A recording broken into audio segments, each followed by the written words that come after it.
How you doing? Good. Because this morning I sent her an email asking, do we have a work session or not? So maybe she didn't.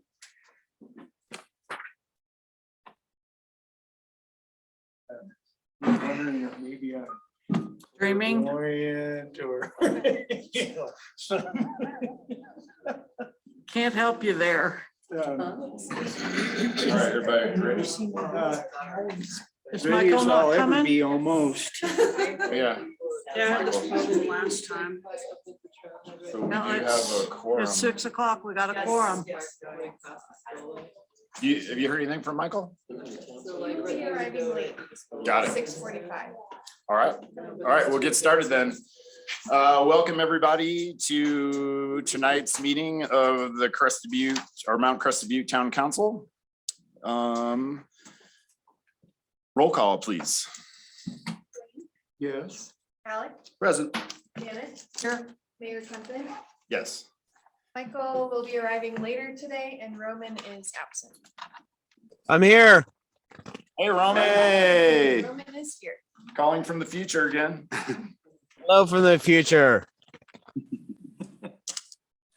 Okay, so first item on the agenda is public hearing. We're here to, let me make sure I got the right script here. Today is Tuesday, June 7th, 2022, and the time is 6:01 PM. The following town council members are in attendance: Janet Farmer, Dwayne Leonards, Alec Lindeman, and myself, Mayor Nicholas Kempen. We're also joined by Town Attorney Kathy Fogo, Town Manager Greg Sund, and Acting Town Clerk Leah Desposato. We're here to receive public input on a special event liquor license submitted by Adaptive Sports Center of Crested Butte for an event on June 30th. Is that correct? We're doing two hearings, right? So I'm sorry, this one's for the 28th then. So for an event on June 28th, 2022, from 4 PM to 9:30 PM at 19 Emmons Road, Mount Crested Butte.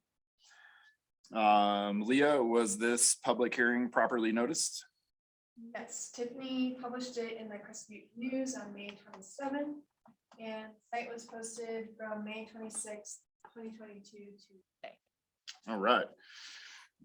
So there was no written comment received, unless you know something different, Leah.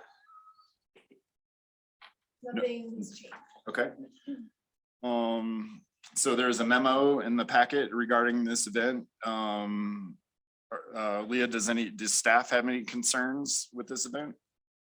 So Tiffany has a memo in the packet for this item and she has no. All right. So anyone wishing to comment, pro or con, please step up to the podium, state your name, comment, and sign the sign-in sheet for the record. Time limit of 3 minutes per speaker. If you have already submitted a letter, which I don't think anyone has, you don't need to restate it. You may say that you submitted a letter or add something that is not in your letter. Please do not repeat what others have said. You may say that you agree with prior comments. Is there anyone here from the public who'd like to speak on this item? All right. Any other comments from staff or anything else we need to talk to you about on this one? I just want to bring up that we have the Zoom meeting running today and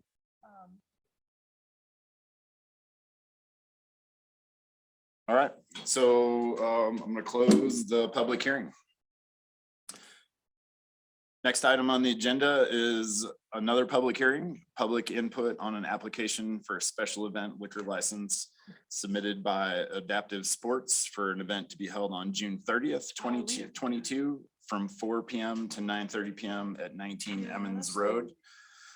So today is Tuesday, June 7th, 2022. The time is 6:04 PM. The following town council members are in attendance: Janet Farmer, Dwayne Leonards, Alec Lindeman, and myself, Mayor Nicholas Kempen. We were joined by the town attorney, Kathy Fogo, town manager, Greg Sund, and acting town clerk, Leah Desposato. So we're here to receive public input on a special event liquor license submitted by Adaptive Sports Center of Crested Butte Incorporated for an event on June 30th, 2022 from 4 p.m. to 9:30 p.m. at 19 Emmons Road, Mount Crested Butte. Leah, was this public hearing properly noticed? Yes, Tiffany published this as well in the Crested Butte News on May 27th. The site was posted from May 26th, 2022 to today. All right, and just like the last one, there is a memo in the packet, and I assume same with this one, Leah, no additional comments from staff? Okay, so same as last time, anyone here wish to comment on this special event liquor license? It's just that I am here from Adaptive, if anybody has any questions on the one. Great, thank you. Okay, no comments from the public, anything else from staff? All right, so this public hearing is now closed. Next item on the agenda is public comment. And so this is public comment not having to do with these hearings. So citizens may make comments on items not scheduled on the agenda. Per Colorado Open Meetings Law, no council discussion or action will take place until a later date if necessary. You must sign in with the town clerk before speaking. Comments are limited to 3 minutes. Any members of the public here for comment? Yeah, just choose among yourselves who's going to go first and step right up. Hey, my name is LaDonna Garcia. I am here in regards to the homestead project. I have a few questions and I'm hoping that we could, now that we have different town manager, that we can move forward with possibly trying to get it on the agenda so we can get updates on it. I've been informed by another citizen that the town is now in litigation, not just mediation or whatever, but it is litigation. We'd like to know, or if you could provide to the community the name of your counsel, what court district that litigation is in, and what the status of that litigation is. We'd also like to know what options the town has considered as alternatives to the homestead project, and for those of us who have been waiting almost 3 years for a home. I also had emailed our mayor here, and it's fine. I wanted just to confirm that initially I had been informed by the Gunnison Regional Valley Housing Authority that I could not purchase another deed restriction. If I did at the time of closing, I would lose my option to still remain as part of the homestead project. I sent an email to them requesting that I be given the same courtesy as anybody else at the time of the lottery who could own at that point in time, but had to agree to sell at the time of closing. I was told initially no, but just recently, yesterday afternoon, by the interim housing director there, I've been informed that we can purchase another deed restriction if needed be and still be able to remain on the homestead project. So I just wanted to inform and thank whoever contacted that housing authority. I appreciate that. That's all I have to say. Thank you. Thank you, Ms. Garcia. Who's next? I didn't sign in with the town clerk, but I have something to say on this. That's okay. You can sign in on at the podium there. Okay. Yep. My name's Mark Fontenot and I live at Homestead. My address is 130 Deer Creek Circle. My biggest concern is right now Homestead's not safe. And I've left, I've moved out. My house is at 20 feet from my front yard is a hole 20 feet down in the ground that's not even protected. All those buildings, the winds are flapping. When the wind flaps, all the material slaps. I have depression issues. The most important thing for me is sleep. I cannot sleep up there. So I just kind of want to know what's going on with that project and when I can expect to live in my house again. You know, I'm pretty upset about this. And I've had to move to town and you know, that's what's going on. And it really sucks out there. And There's nothing you guys can do. Nobody's gonna go tighten up the buildings. I wouldn't walk on that building. You'd fall through them. And that's, technically I'm supposed to live there, but when health is an issue, I hope that you guys understand that, because that's what's going on. But that's what I'd like to know is what is going on with that project? Because at this point I've had to move out, and that's not fair to these people. They don't have, I'd love to live there. I want to live there. I want that to be my home, but right now it's unlivable.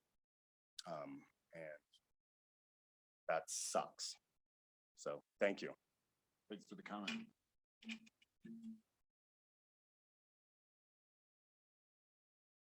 Anyone else for public comment?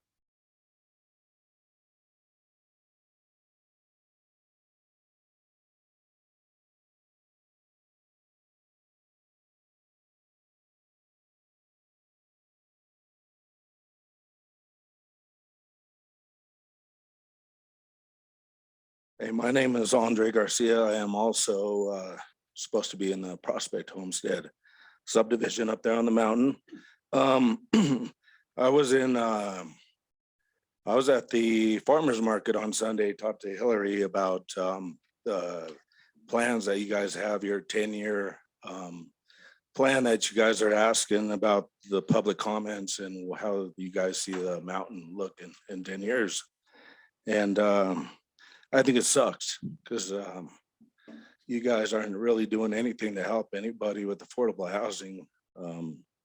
I don't know, like there's a lot of second homeowners and stuff that live up there, and not a lot of people that actually live there that are part of the community. And I think they're cared for more than anybody else up there. So I just want to see what can happen moving forward to get people. I know several other people that were in this project that were in the lottery, and you're talking about 100 people, 20 different families that are without anything right now. Right now I am homeless and just dealing with it. So just seeing what you guys can do moving forward. And I would like to see if we can get this put on the agenda moving forward so that we can get more information. Right now, all I hear is from the newspaper, like Gunnison Valley Housing Authority, Mount Crested Butte. Nobody is communicating with us on the status of this. I know that the contractor backed out, and I know that it's being handled by lawyers right now, but we haven't heard anything since November. And just like a little bit more information. This is a pretty big thing as far as what we need to know moving forward. I'd like to see if they can continue to do this or not. And I just like some more information from the mountain and some more communication. Thanks. Thanks, sir.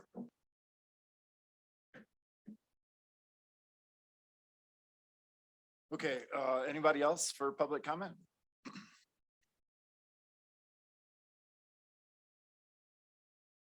I have I came because in the paper that there's going to be someone.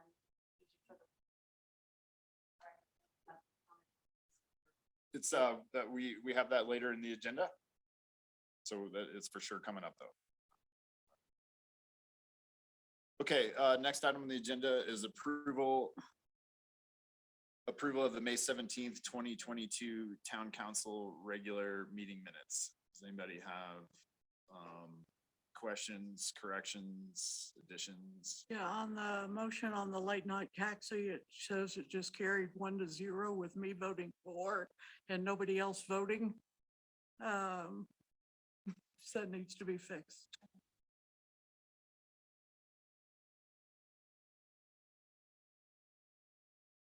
Else? To approve the minutes as corrected.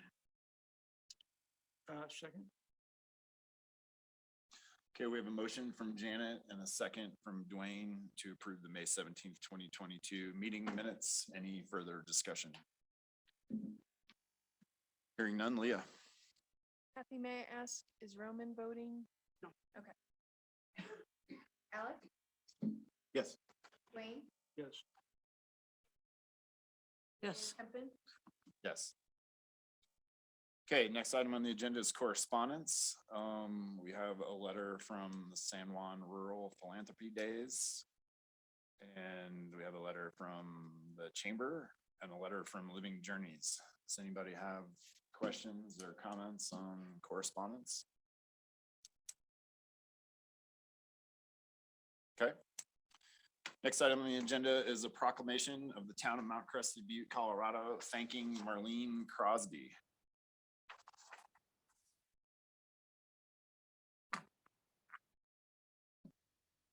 I don't know who wrote this, but it was well done.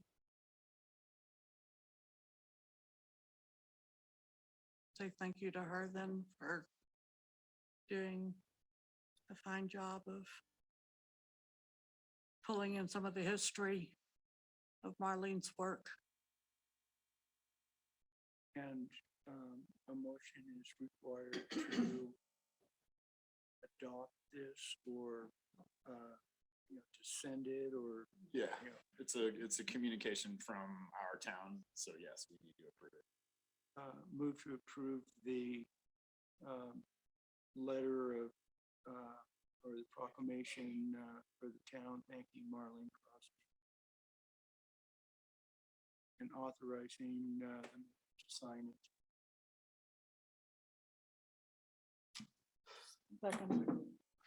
Okay, we have a motion from Dwayne and a second from Janet to approve the Marlene Crosby proclamation. Any further discussion? Yeah. Dwayne, Yes. Janet, Yes. Alec, Yes. Mayor Kempin. Yes. Next item is consideration of a special event liquor license submitted by Adaptive Sports Center of Crested Butte Incorporated for an event to be held on June 28th, 2022 from 4 p.m. to 11:30 p.m. at 19 Emmons Road.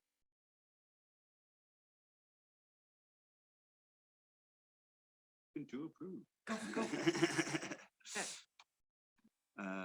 So just say to approve the special event liquor license submitted by Adaptive Sports Center, Crested Butte, Oh, Continue on for an event to be held June 28th. for an event to be held on June 28th, 2002 at 4 p.m. to 11:30 p.m. at 19 Emmons Road. Second.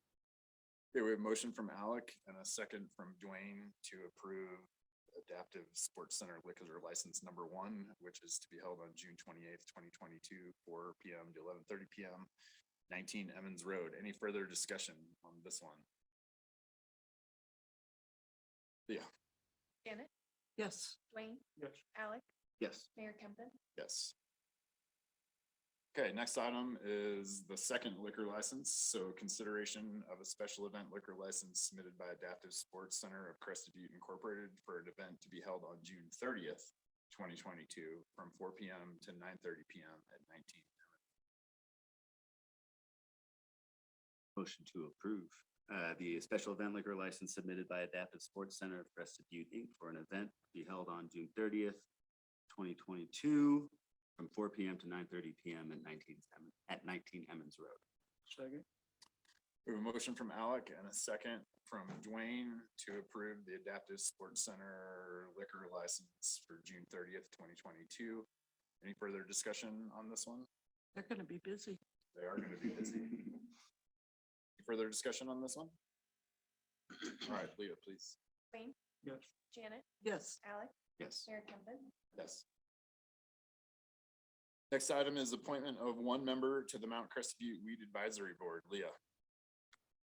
Yes, so we have 2 letters of interest, Ken O'Neill and Heather. Our current members right now are Jenny Riethel, Tom and Donna Walker. This is Beth Appleton, who was previously on the advisory board. So is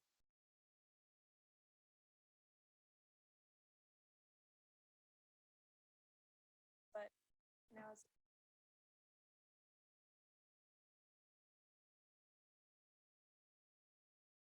My name is Heather Kelly. I live at 12 Ruby Drive and I'm interested in participating in the Weed Advisory Board. I'm actually part of what prompted me to want to do this is that I'm in the process of rounding up all my neighbors on 12 Ruby and on Anthracite, and trying to get everyone to spray for thistle at the same time because the weeds are out of control in our neighborhood. So yeah, I'd like to be of help with that. And I'd also like there to be a little bit easier avenue for having there be regular spraying. You know, kind of what's happened to me over the last couple of years is that like I get a couple of people to join in with me. We have someone come, but then it's like the one person with the weeds that are the worst in the middle doesn't want to do it. So it's kind of a losing battle at this point. But yeah, so that's my interest. For me to sign on here. You don't have to, no. Perfect. And thanks for that, Heather, and the things you mentioned are things that Leah's been working really hard on. So that's kind of how all this has Cool. come to get this second look. So staff's been working hard to talk about the things that you talk about too, which is you kind of have to have everybody on board at once. If you got that, if you have that outlier, then their weeds seed everybody else and gets frustrating, I know. And I'm having pretty good response right now. I think just no one really wants to do it themselves, you know, like the organizing. But I don't know if you guys have talked to Bradley Wigington. He is kind of like taking the reins from John Scott, and he's enthusiastic and willing to come and do spraying for lots of Yeah. people at once. You should stay for the next agenda item. Cool, I will do that. Is there any reason we can't appoint 2 people? How I read the code, there's no limit. Notice did say 1 person. Kathy, could they appoint 2? Notice that we're gonna appoint 1 person. We have 2 applicants.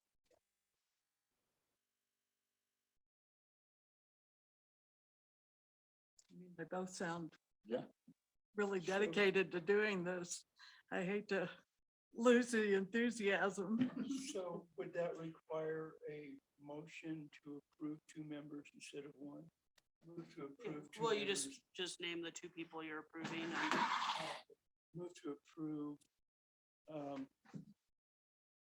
Ken O'Neill and Heather Kelly to the Weed Management Advisory Board.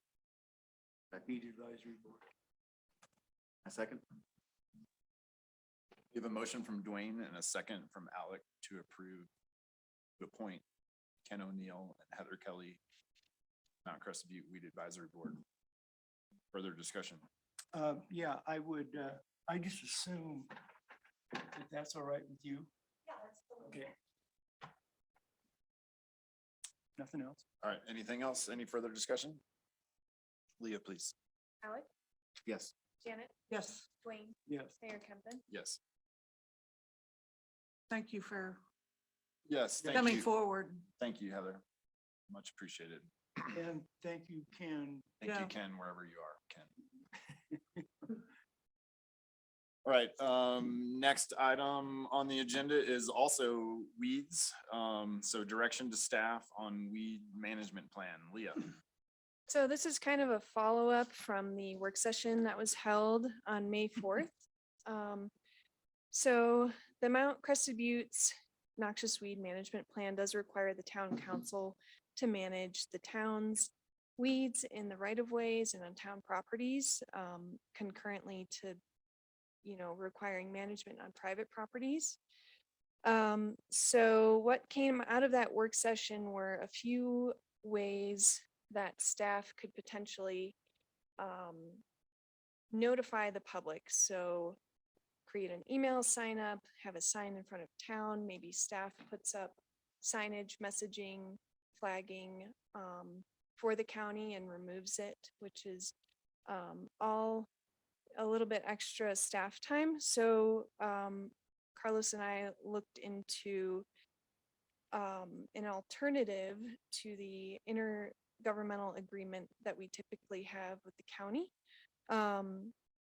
So we had asked the county if they could include some statements in the IGA to kind of cover your concerns with the signage and flagging for public notification in the town right of way, which is, where our rec path is located, and there's a lot of heavy public use of those areas.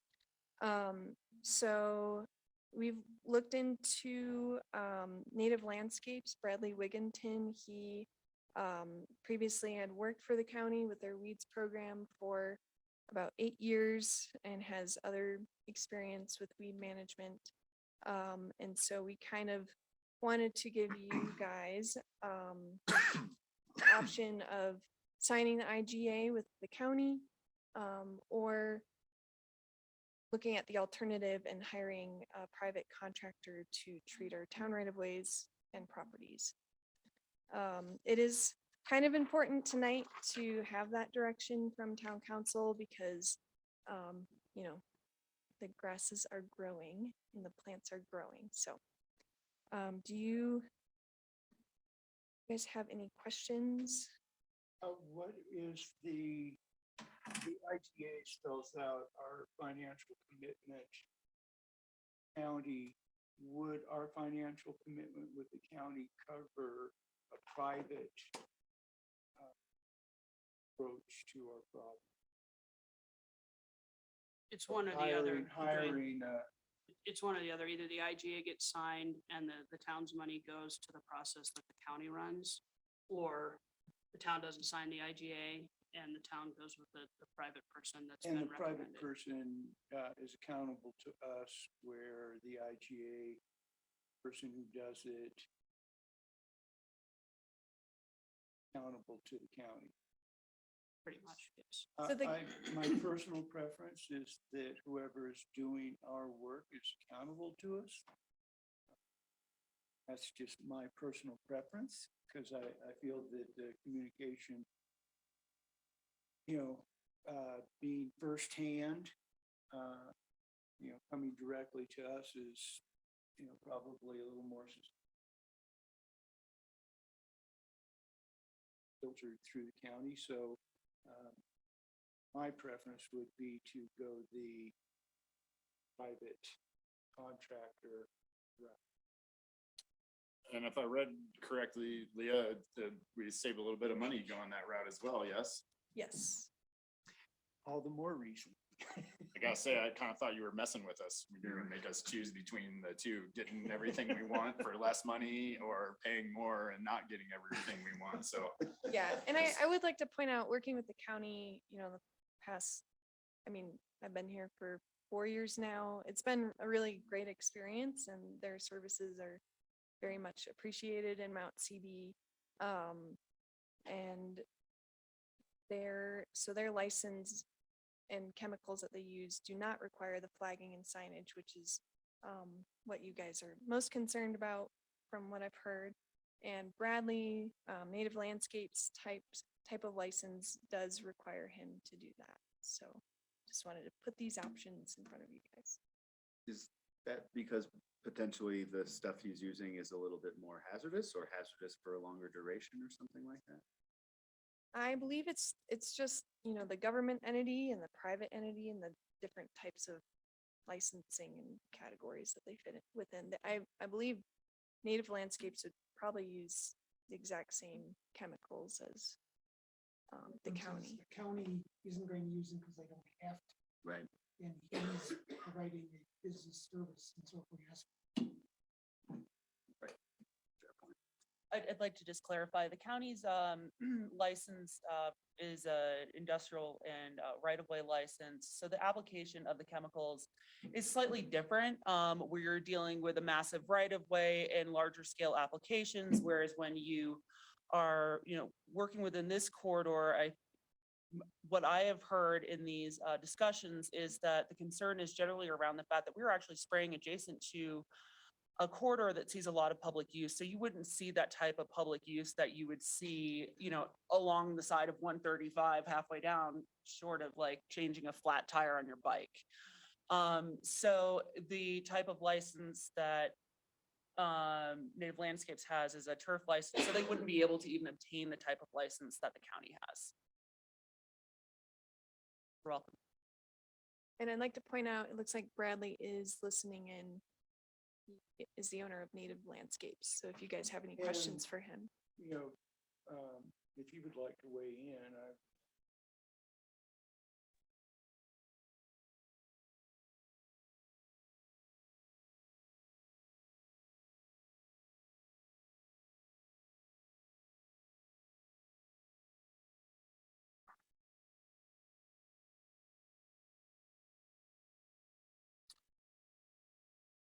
All right, well, is anybody, Bradley just he's come off of mute. unmuted himself. Bradley, are you there?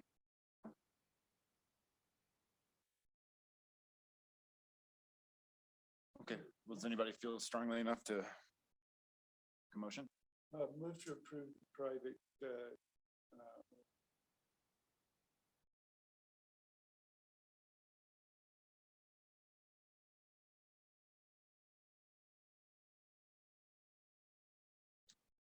Second. All right, we have a motion from Dwayne and a second from Alec, and I believe it's option number 2 in the packet. Correct. We'll call it the native landscapes option. So again, a motion from Dwayne and a second from Alec to choose native landscapes as our weed control organization company. Any further discussion? Hearing none. Who's doing it? I'll go ahead and do it. Hillary? Dwayne, yes. Alec, Yes. Janet, Yes. and Mayor Kempin. Yes. Thank you. Thank you. And thank you, Leah, for all the work. And thank you for also appreciating what our work with the county thus far. Yeah. So again, Definitely. thanks for all that. And I'm realizing, Greg, that I skipped over your agenda memo at the top of the agenda. So anything, okay. It's just for your.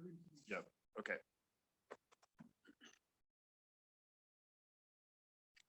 Okay, next item on the agenda is the Gunnison County Met Rec District potential November 2022 ballot measure to support priority recreation amenities in the North Valley. Hi, thanks, everyone. Let's see, actually, Marissa, would you mind going to the PowerPoint? Would that work?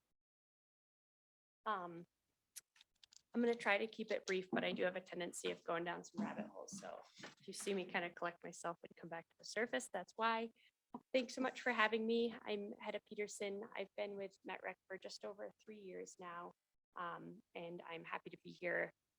I am transitioning into a new role. I want to just be really open about that with the Nordic Center, but we are going through our search process to replace me at MetRec right now. And at this time, we're still moving forward with the planning and outreach associated with our North Subdistrict ballot measure. So that's why I didn't cancel it. My goal today, I want to share really 3 things, or collect 3 things, I should say. One, I want to share background information on MetRec. I'm gonna keep that pretty high level. Also share information on the North Subdistrict ballot measure, why we're pursuing this. And lastly, of course, I'd love to solicit feedback and questions from you all.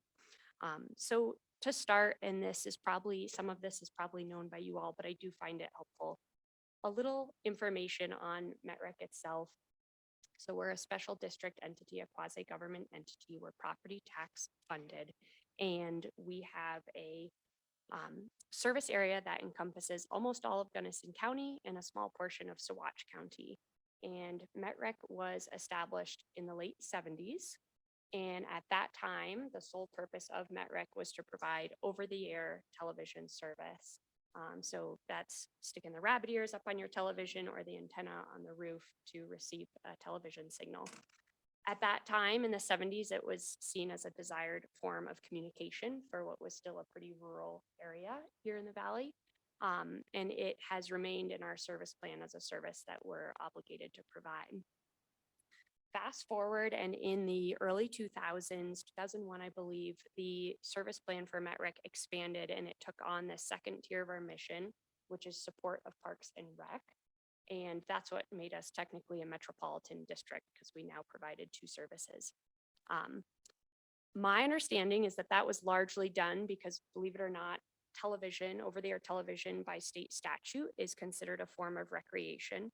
And the MetRec district at the time was running out of funds to maintain the television infrastructure. So the board and county commissioners worked together to say, okay, we could add this second tier to our mission and simultaneously bring in more funds to support that infrastructure of TV, but also provide funding when needed to recreation projects. And so in time, TV was really the priority after that for a while for MetRec and funding that infrastructure. And some funding was actually a good amount of funding was provided to municipal partners, to nonprofits for different recreation programs and amenities.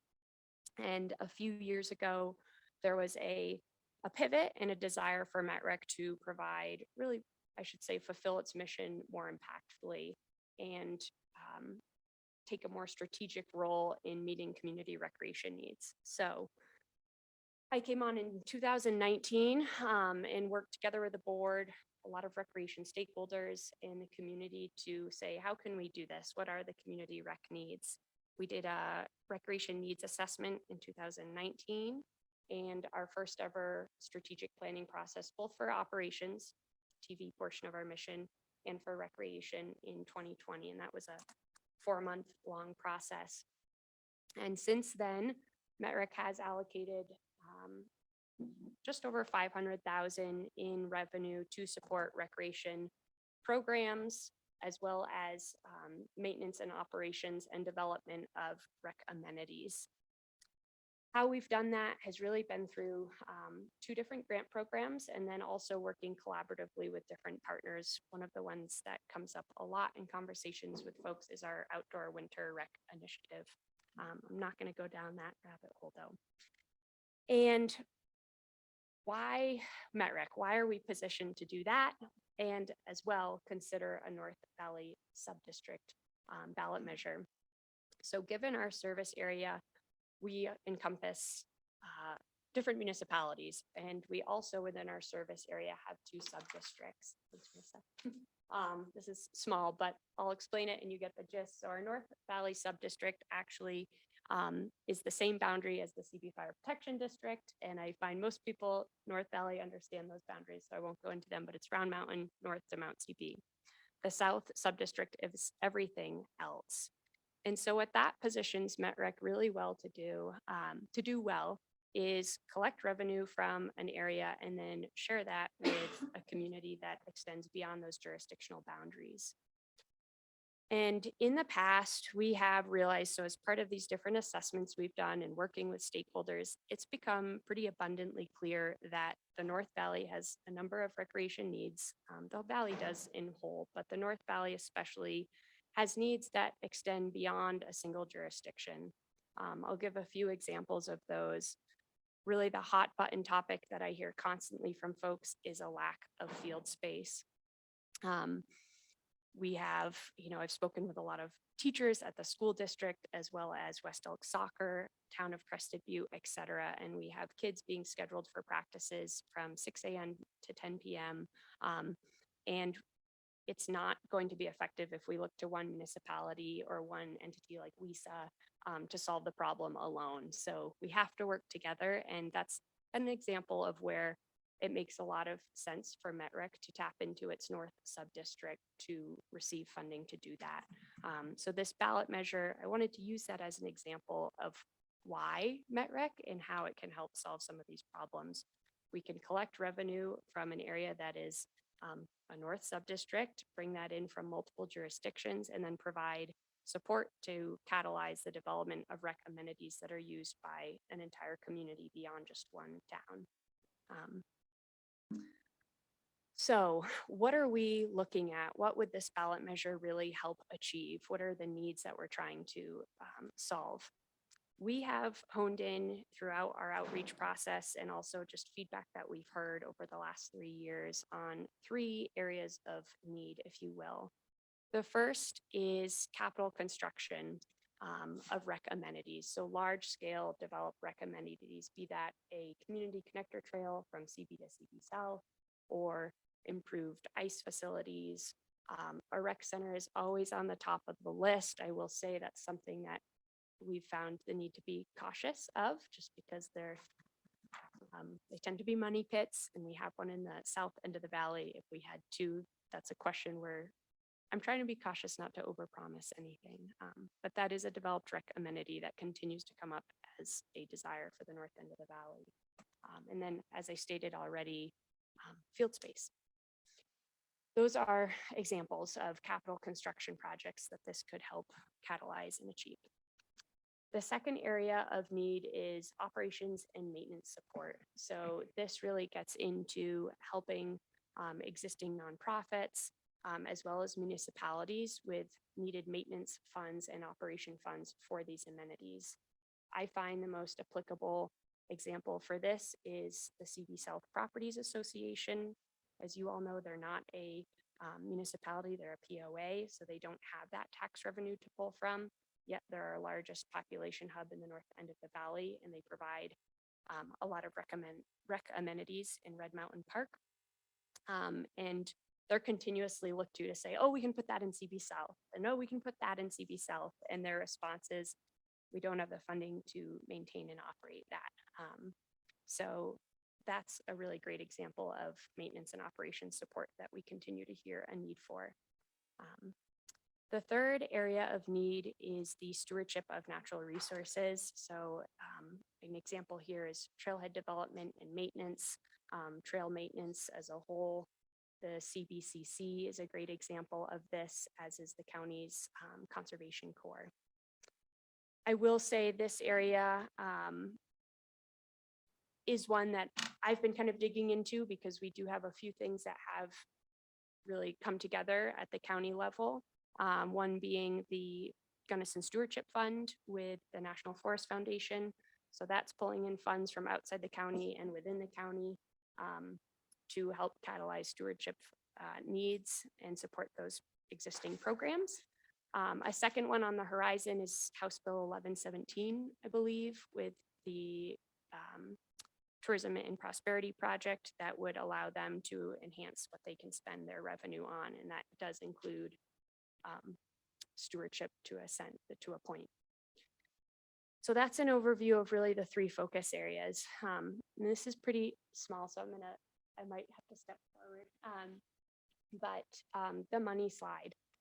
So what are we looking at as potential range of funding for this ballot measure? We are looking right now preliminarily to collect anywhere from 500,000 to 750,000 annually, just from the North Subdistrict. This would be in addition to the 1 mil levy that we already collect from our service area in its entirety. I want to stress and emphasize these are approximate numbers. They're based off assessment rates from the county that they had about a month ago. And I also only use the single family residential tax assessment rate, which my understanding is now the state has 2 single family and multifamily. So these are approximate is what I'm trying to say. And this is the question that as we get deeper into the planning process, we've started to field a lot. So I want to get these numbers in front of folks and also see how they sit with everyone. So just a breakdown for residential, if we were looking at scenario 1, so we have 3 scenarios outlined here. The collection of 500,000 annually from the North Subdistrict, 600,000 and 750 being that high end. So that range would be $7, approximately $750 per $100,000 value for a residential unit. To at the high end of that range, if we were to collect 750,000, that would be $11.40 per $100,000 value.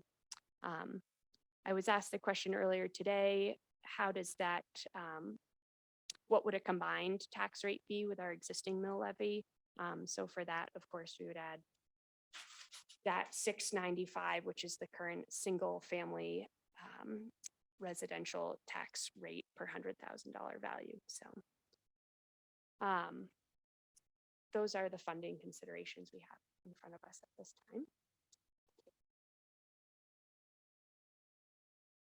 Discussion questions.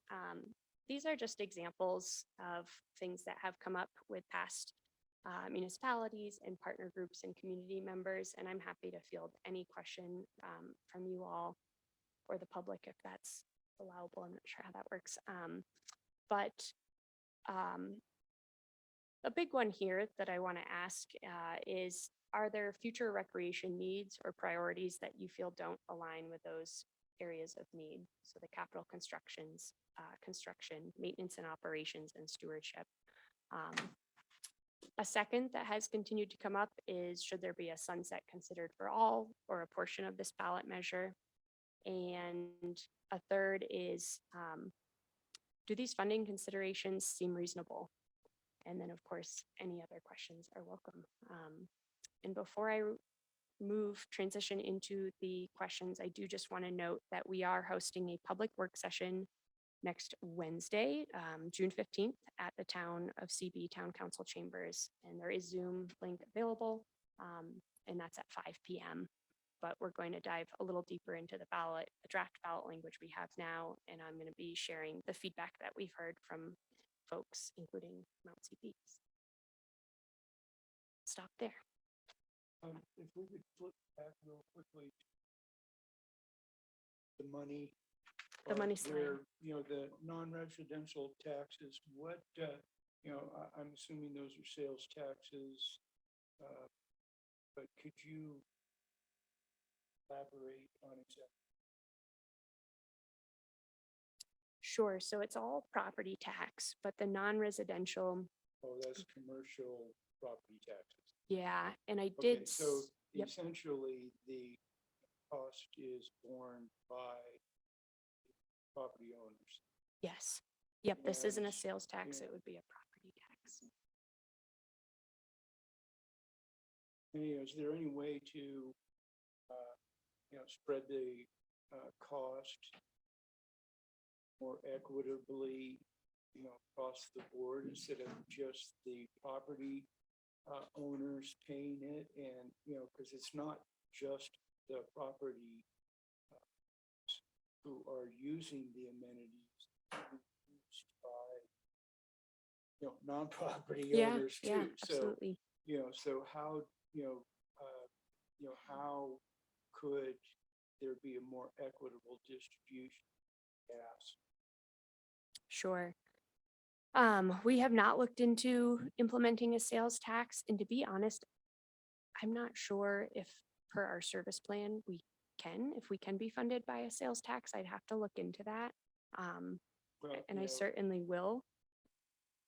You know, we're set up, of course, and our service plan is written in a manner that we collect property taxes, but for this new ballot measure, I'm not sure about that. And I completely understand what you're saying, that that is a more equitable way to take the burden off of property is, owners. you know, that's the buzzword, you know. Sure. And one thing we do look at pretty carefully is, where are resources coming from and where do they go? And so we are trying to be cognizant of the fact that we're collecting property taxes, and so we're supporting programs and amenities that meet local needs first. That's been a pretty important piece of our granting process and programs, and how we support the recreation programming that we have. And I know that would be an important piece of, if this were to be successful and the board does decide to move forward with it, an important consideration as well. Very important to me as a property owner. Thanks, Dwayne. Yeah. I'm comfortable with the identified categories. My comment on the sunsetting would probably depend upon whether or not there was a rec center built, because you probably wouldn't be able to sunset if you built a rec center.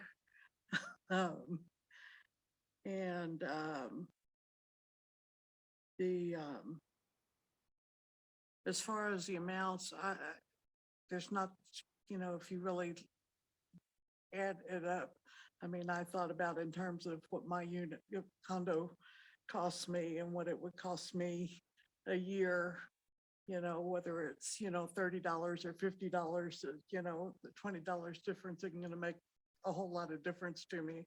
I'm not even gonna notice it probably. But I have, you know, and I don't think it will make that much difference on the balloting of which one it is. I think just asking for money at all, when there's gonna be the school bond on the ballot as well, is gonna be, an interesting call. It will be, and that's been a hard point, and the response I typically get is there's never a good year to go on the No, ballot. that's true. But yeah, that is something, and I will say we've talked a good bit and worked to the extent that we can with the school district and Leslie Nichols, just about how can we set this up in a way to support what the school district might not be prioritizing in their ballot measure. So I was just on the phone with her the other day, and it does sound like they have lessened the priority to include certain recreation amenities. Both South and North Valley, these funds would stay in the North subdistrict, of course. But we have been in communication of trying to make this supportive and not necessarily redundant, if possible. And we've worked a lot with the school district actually to support some of their new programming, and then trying to really align partners, school district and municipalities, around prioritizing field space development. But I agree, it's the school Yeah. district is. I mean, I It's a think with hard the one. plans of what you have, and promoting, it'll help, that outdoor usage, will be very positively looked at. I think, it will maybe have a better chance than the school district. Thanks, Janet. Yeah, at the end of the day, 750, even at that high end, that funding goes fast, given all the projects that all the partners have on the table. I've spoken some with Mount CB, and this was about a year ago, but just about rec path maintenance. And that's another example of a rec amenity that I see this being a really great tool to help fund and maintain. I mean, these projects for the rec path, that's an amenity that literally spans the different jurisdictions. And should that maintenance burden fall on however many entities it does currently, or can someone like MetRec provide a funding agreement in IGA that could support that? That to me makes a lot of sense. So there have been a lot of examples discussed with folks that align really well with this as a recreation funding mechanism tool. And it's just one tool. MetRec is not going to solve our field space issue by itself, or it's not going to fix all of the issues at our trailheads, but it's a tool in place that would be effective moving forward, especially the growth that we're in front of us. So If you tell people that you're gonna be also working to save up money to build a rec center, that'll be a big plus. that's, yeah, it's a tricky one, and Big plus up here, everybody else is gonna go, I don't wanna pay for a rec center up there. Well, no, it's not coming from the south, so it wouldn't matter. Well, but essentially, everybody, if I No. understand this correctly, everybody in the district pays the $6.95. yes, the Present 1 day. mil levy. So, Mhm. so everybody pays $6.95, but if there was a rec center built up here, would their money contribute to building that rec center, or would it be specifically just the money raised in the sub-district that would pay for the rec center here? And inversely, if the rec center was in Gunnison. They've already got one. We've been okay, paying for. so, work with me here. Humor me just a little bit. If it was someplace, if it was in Almont, just for example, our $6.95 that we pay, that everybody pays would pay for that, but then would also the money that was raised in, specifically in our sub-district, would that go to it as well? My short answer, medium short answer to that, or response, is what we're considering right now would not afford us a rec center. My understanding is that would, I'm just trying to clarify the principle of, how the money raised here, 100% of the money raised here, except for the 695, would stay here. yes, that is Okay. correct. Yep. Okay, And but our that's, 695 could go anywhere. yes. And so right now, the way our grant programs are structured is we do, those funds go to support South and North Valley recreation projects. Well, there is no south, north and south yet, is there? We do have 2 sub-districts, but we're currently just pulling that 1 mill levy as our revenue, and it comes from the entire service area and goes to the entire service area. These funds, if this does move forward and is successful, these funds would stay to support rec projects, programs, operations in this sub-district. What is the response then from everyone who's not in the north? Great question. So I've spoken with the city of Gunnison, and they're okay with not being included. So they have a funding mechanism in place, right? So what's unique and a little quirky about MetRec, if you will, is we're a recreation district, but we operate very differently than recreation districts do across the state. So typically rec districts are funding the rec centers and the rec programs. And we're sort of now saying, okay, we've been operating and providing a rec service by state statute, television, and now we're trying to really step out and meet our mission in its entirety and do more for, if you will, traditional recreation services and needs. The city of Gunnison, they have their own rec tax in place. It is set to sunset partially, I believe, in 2032. So they are looking at how to mitigate that. But it's a very different also geographically. They have the city of Gunnison as one municipality, whereas here a big piece of our strategy for this is we have multiple jurisdictions that are all working together in, of course, in some senses, but also funding things individually. And so this would be a mechanism that supports all of those jurisdictions. The funds raised, the special, in that, is there the potential for any of it to be used to actually improve television service so that you could actually get the channels that it says you can get? No, this, Because up here, half the channels, all it is fuzz. this ballot language is specifically for recreation. So this funding couldn't be used for television infrastructure. Alec, do you have anything while we're? I don't actually, that was good questions, thanks. Okay. Well, from my point of view, I would just echo what Janet said as far as comment. Okay. Okay. Is there anything else you're looking for from us tonight? There's not.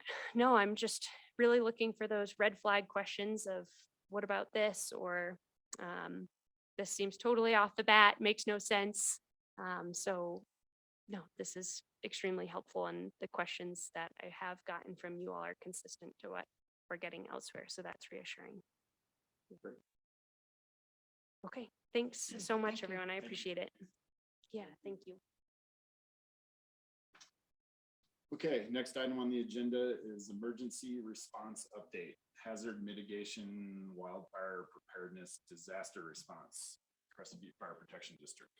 So I'm clearly not a part of the Fire Protection District, but I would like to introduce our guest that volunteered to come out this evening to present this update to town council. For whatever reason, I was watching the town of Crested Butte's town council meeting because I have a lot of free time, and saw that they had given a presentation to their town council. And given that we're going into fire season and we're already seeing very high risk of fire danger, I thought it was prudent to get these gentlemen out here as soon as possible. So really appreciate Robert Weisbaum. He is EMS and fire chief for the fire district. Pat Medina of the U.S. Forest Service Fire Management, and then Rick Ems, who heads up fire prevention with the district itself. So thank you, gentlemen. Appreciate it. Have you all squeeze up here next to me. Mayor Kempen, council members, Mr. Sun, how are you doing?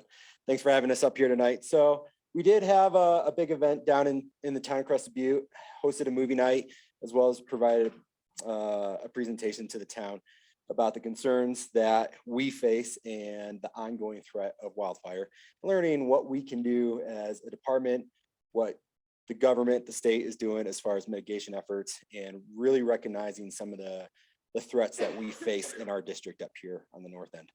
So without doing the death by PowerPoint, not that everybody needs to know the education behind it, but what is a wildland urban interface, right? So it's creating these structures within a half a mile of the forest. And up here, we have identified areas that are either considered ranging from moderate to high to very high and extreme. We have 3 in the town of Crested Butte, one up here considered very high, which is the town of Gothic. And I wanted to invite Pat and Rick here. Pat's definitely the expert on this subject, and provide an update as far as what we're doing as a fire district to better protect our community, our citizens, and also learning how to live with the realities of wildfires, right? What are the impacts from health standpoint, and economic stuff. We won't go into that because that's your role as council members in the town. But we wanted to provide guidance to the community as far as what they can do to help create an environment, spread the messaging, and really educate people on what is necessary for wildland management. We've been working on this for the better part, a little bit more than a decade, and we are looking at fire codes, building codes, and this started back in 2011 with some mitigation efforts. And kind of the history of that is brought us to present day, where we recently received a grant, and some of that funding will be coming up here. The grant was for a total of $250,000, and those are to help mitigation efforts in our very high to extreme risk areas. Certainly, this is something that's hired out and not done by us as the fire district. And what does it mean to have home hardening around your properties? What does that tell you, and how can you help present that information to your community members, saying, hey, when they come to you, what can we do to ensure that we are creating the safest environment for our homes? You can go to the next one. Keep going. Next. Not really important. We're very what we like to do is provide the Q&A for you all, and really understand what you were looking for from us. We recognize there are threats out here.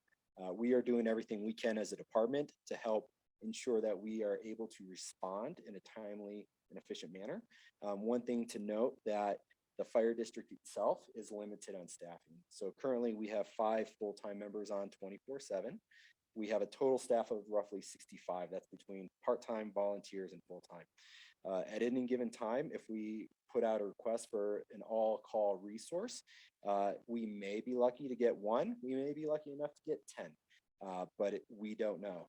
So the moral of that story is understanding that when an event happens, is we can guarantee 5, but that's it. So as council and a town, we will heavily rely on you all to be able to, 1, understand what the incident command system is, make those important decisions making as stakeholders, constituents are coming to you and saying, hey, what's happening, so that we're all speaking the same lingo and language. And because we're going to be out there doing the work, right? In addition to that, we're going to be heavily relying on Forest Service, our mutual aid partners, our cooperators, and making sure that if the incident itself extends past our capabilities, we're calling for early mutual aid to really get as many people as we can. Right now, we are holding meetings every week, and we are just kind of getting routine updates of what's going on, what resources are available. Resources are limited at the time. throughout this entire region. So as you know, there's a lot of fires going in New Mexico and out to the west. And some of the effects that we see from wildfires out here is a lot of that smoke, right? And I'll let Pat speak on this a little bit because this is based on history and what we've experienced in the past. Is something happens off, off in the, one of the drainages, it creates alarms for people and somewhat of a little bit of a panic. And one of the things that Pat will be able to explain is burning's okay to a certain extent, right? Sometimes the forest needs to burn, but we need to be able to spread that message and educate people and try to help mitigate and minimize the effects from one, the smoke that's coming if it's, moving towards our way, and really educating people on what is the appropriate method to, one, be safe, find exit points and evacuation routes. And the message that we always spread to every individual is a lot of this requires individual responsibility, right? And not waiting for us to say, hey, we're going to tell you what to do, how to do it. Instead, we want to prepare you how to do it, so that when the event comes, you're not struggling to figure out, oh no, what am I supposed to do? Do I have a go bag? Do I have everything I need so that if a major event happens and the town burns down, will I have all my documentation? Will I have my medications? Will I have, the long laundry list of items? So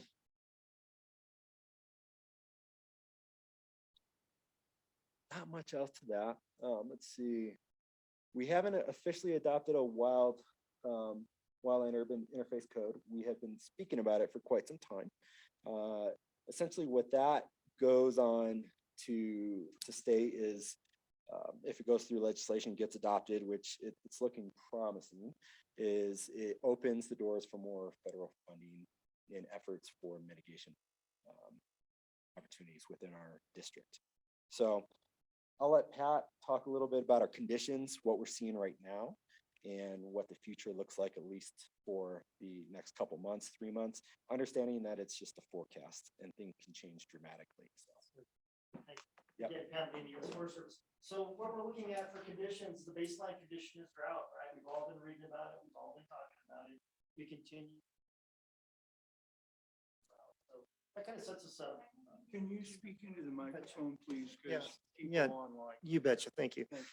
So our baseline conditions, again, in the forest, in the Gunnison Basin, 1.3 million acres, Forest Service lands, all encompassed about 3.3 million of all state, federal and private lands within the basin is the baseline is drought. Now, with a landscape that large, you're gonna see a lot of variability.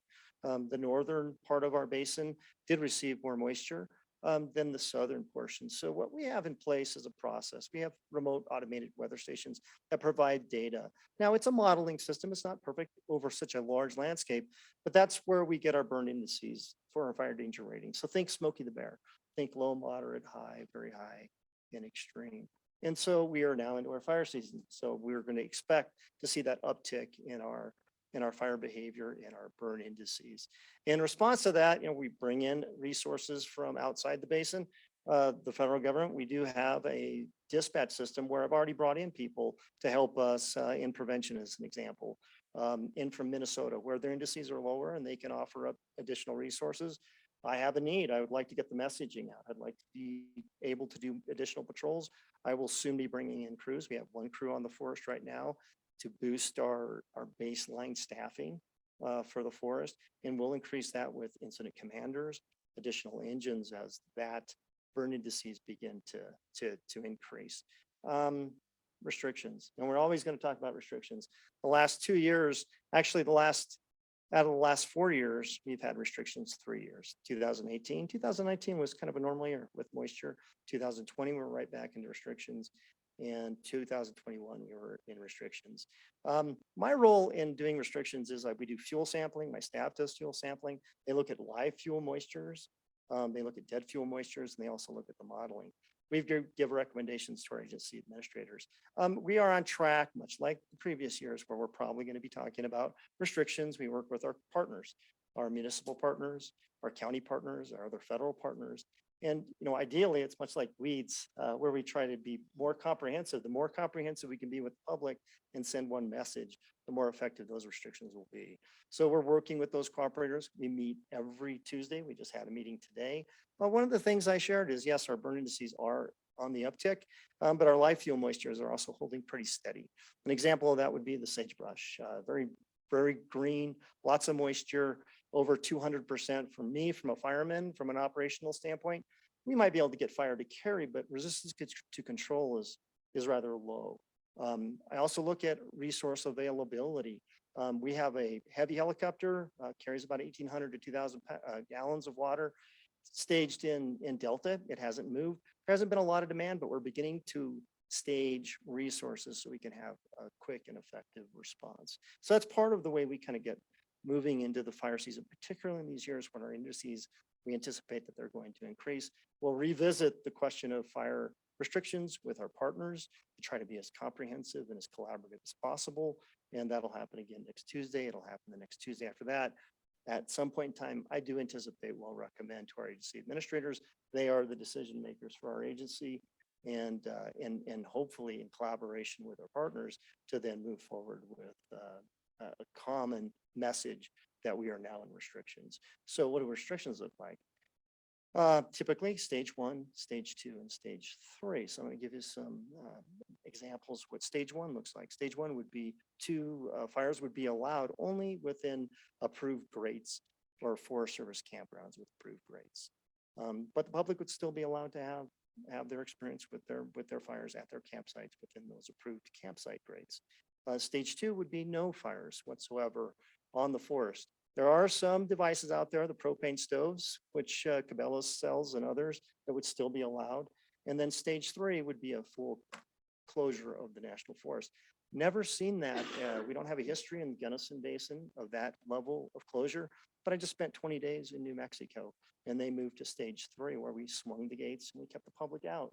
Really behind the gates was just fire operations to try to reduce the risk of any kind of human start. And that includes timber, any kind of timber sale activity, any commercial permits. They would have a special permit. They might be limited to the number of hours. On the Santa Fe National Forest where I was at, they had closed to all uses other than fire suppression, pre-positioning and response, and active operations. So that's kind of a snapshot of what fire restrictions would look like. Again, from the Gunnison Basin, 2002, 2012, I think we went from stage 1 into stage 2 where we had no fires allowed on the forest. And again, we try to work as best we can with our cooperators, but each entity, each jurisdiction, they have their own decision-making body, their own agency administrators. We try to work again to try to minimize confusion to the public and try to be as comprehensive as possible with those plans. And that's why we meet every Tuesday to try to hash out what the science is, try to hash out where the resources are available. Right now in the state of Colorado, we've had a few fires. Early on in March, we had several fires on the Front Range out by Lahana. The San Luis Valley just is dealing with a 200-acre fire that started last week, made good progress on it. We again anticipate that our burn indices are going to continue to increase. We're going to continue to have our dialogue and our discussions, and then recommend recommendations towards restrictions as that season begins to unfold. In the Gunnison Basin, you usually you see two peaks in the fire season. You'll see our highest energy release components, it's just a metric for how much energy comes out of a burning log. Usually that's late June into July, just prior to the monsoons. Typical years, we get a monsoon and we'll just dive with our fire indices. We'll get some starts, but typically because the forest floor becomes damp, the fuels absorb moisture. We don't see as active as fire as we would see prior to that. The second peak that we see is late in the fall. So depending on what early moistures we may see as early as September or October, sometimes not until November. Last year was a good example of that. We really didn't see a lot of moisture. We had hunting seasons, and I have another presentation where I show where we actually responded to several hunter fires because the forest was still quite dry. But that's just a quick overview. And so if we had any questions, feel free. We'd sure entertain anything that you have. discussion about aligning the description of the stages of fire. I read something the other day where somebody was chased off of having a fire in the Vale area, and then they found out that it was Forest Service land, it was okay. It wasn't okay where that type of miscommunication or whatever causes problems. That has been a challenge, and a lot of our language that comes from, I'll speak specifically to the Forest Service, comes through our legal counsel. And so to be able to change that language can be problematic. And we have seen that, we have experienced it. As best we can, we try to get that messaging as close as we can with our partners. But again, from the Forest Service and the BLM, I'm sure would say the same thing, is it's hard to be as nimble once it's been vetted, once it's been approved by our legal counsel, to be able to change that, since we're dealing with numerous national forests within our region. Region 2 encompasses forests in Colorado, in Wyoming, in South Dakota, the Black Hills. And to try to get all of that aligned is a challenge. So that is an ongoing challenge for us. Go ahead, Rick. Yeah, please. Filling what Pat was saying, I'm Rick Ems, the fire marshal with Rescue Fire. I've got a lot of operational experience, but to fill in the gap within the Gunnison Basin, we have the Gunnison Basin Wildfire Council with Pat and his agencies, everybody's involved. There's about 28 agencies. And what we try to do is all go in at the same time. We're blessed because you have a great working relationship with our cooperators, but that's a big concern outside of the Gunnison Basin Wildfire Council's parameters. So we follow Forest Service, right? So us, BLM, everybody else, State Forest Service, we try to go in at the same time, get the same message across with that level of restriction. Yeah, I'm born and raised Galveston, so I'm used to living under, knowing what evacuation plans are, although for a different purpose.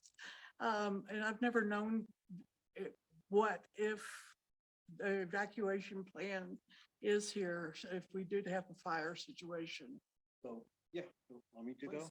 So since about 1995, the Gunnison Basin Wildfire Council was created, and we've been working very hard. I'll get off on the code stuff real quick. On the codes, to make sure the codes, we have ingress and egress for us and all our cooperators. And along with that, we go to each homeowners association to come up with an evacuation plan. As a town, you're responsible for your evacuation. Rob said, when things are really burning and we're tying up all of our cooperators, we've got to tend to the fire. So what is your plan? And it starts with your personal plan, family. If that's not in place, you're not going to sit around here. Mayor Kempen's going to leave and go ride his bike somewhere. But what's his job as a mayor? To stay here and tend to the incident command system that Rob has recommended you guys understand, and facilitate, make sure you have safe evacuations of your town or where you're going, or are you going to shelter in place? So I'd encourage you to, if you don't have these, I think you do to some level, as to different stages. You might get ambers, you might get heavy smoke. First evacuation plan might be the elderly or the kids that can't handle the smoke. So it ramps up and it ramps down, just like the fire danger. So I would encourage you as a town to have your own emergency evacuation plan. And what are you going to do? Where's your little command center? Where are you going to go? Have that all pre-planned. So starts with the individual, leads to the town. We'd be happy to help you look at your plans, help facilitate that, so it's in cooperation with the town. And therefore, if everybody went to Gunnison, be in cooperation with Gunnison and Gunnison Emergency Management. So do we have one? Evacuation plan? I've never heard of one. Drive south, yeah, I got that. What I'd like to add to that is, so a couple years ago, we found ourselves with a little bit of time. Started developing a plan as a whole. Everybody's familiar with Code Red, then reverse 911 emergency notification. So we're looking at other vendors potentially getting away from that. We have RFPs out. We're looking at other agencies that can provide that service that align better with what we're trying to achieve. I would encourage everybody to sign up currently for Code Red, and then we'll make a notification of when we're changing that system. You'll see Emergency Operations Center down there. So for us, what we're really looking at is creating one consistent messaging through all the towns, municipalities, Yep, so that it's consistent across the board. We're also timing all the drainages from our established neighborhoods to what it looks like if there is a mass evacuation, including putting up signage, directions, and this is from the fire protection district standpoint. And understanding that if a big event happens, we're gonna get massive choke points, right? Because we have one exit out, at least right now. You can count Kevlar, but more or less one exit out, and that's gonna create these huge choke points.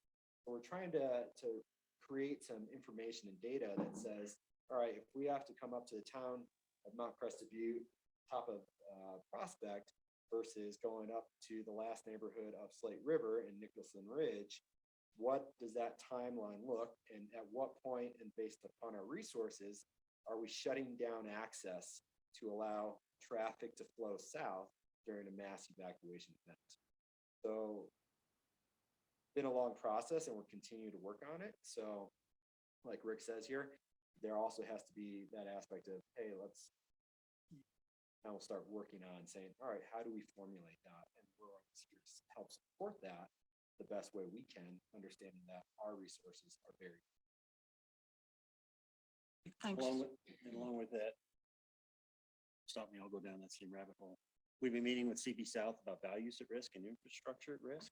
And what would you expect the operational crew to protect that you'd like infrastructure to stay maintained? For instance, everybody's value at risk is their home, right?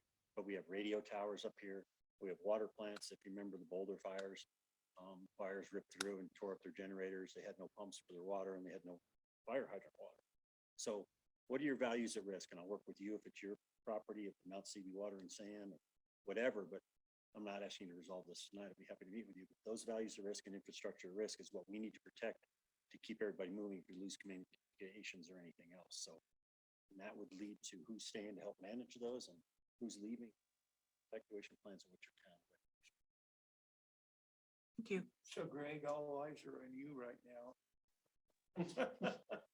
It would be a good practice for me. I went through all of the ICS training.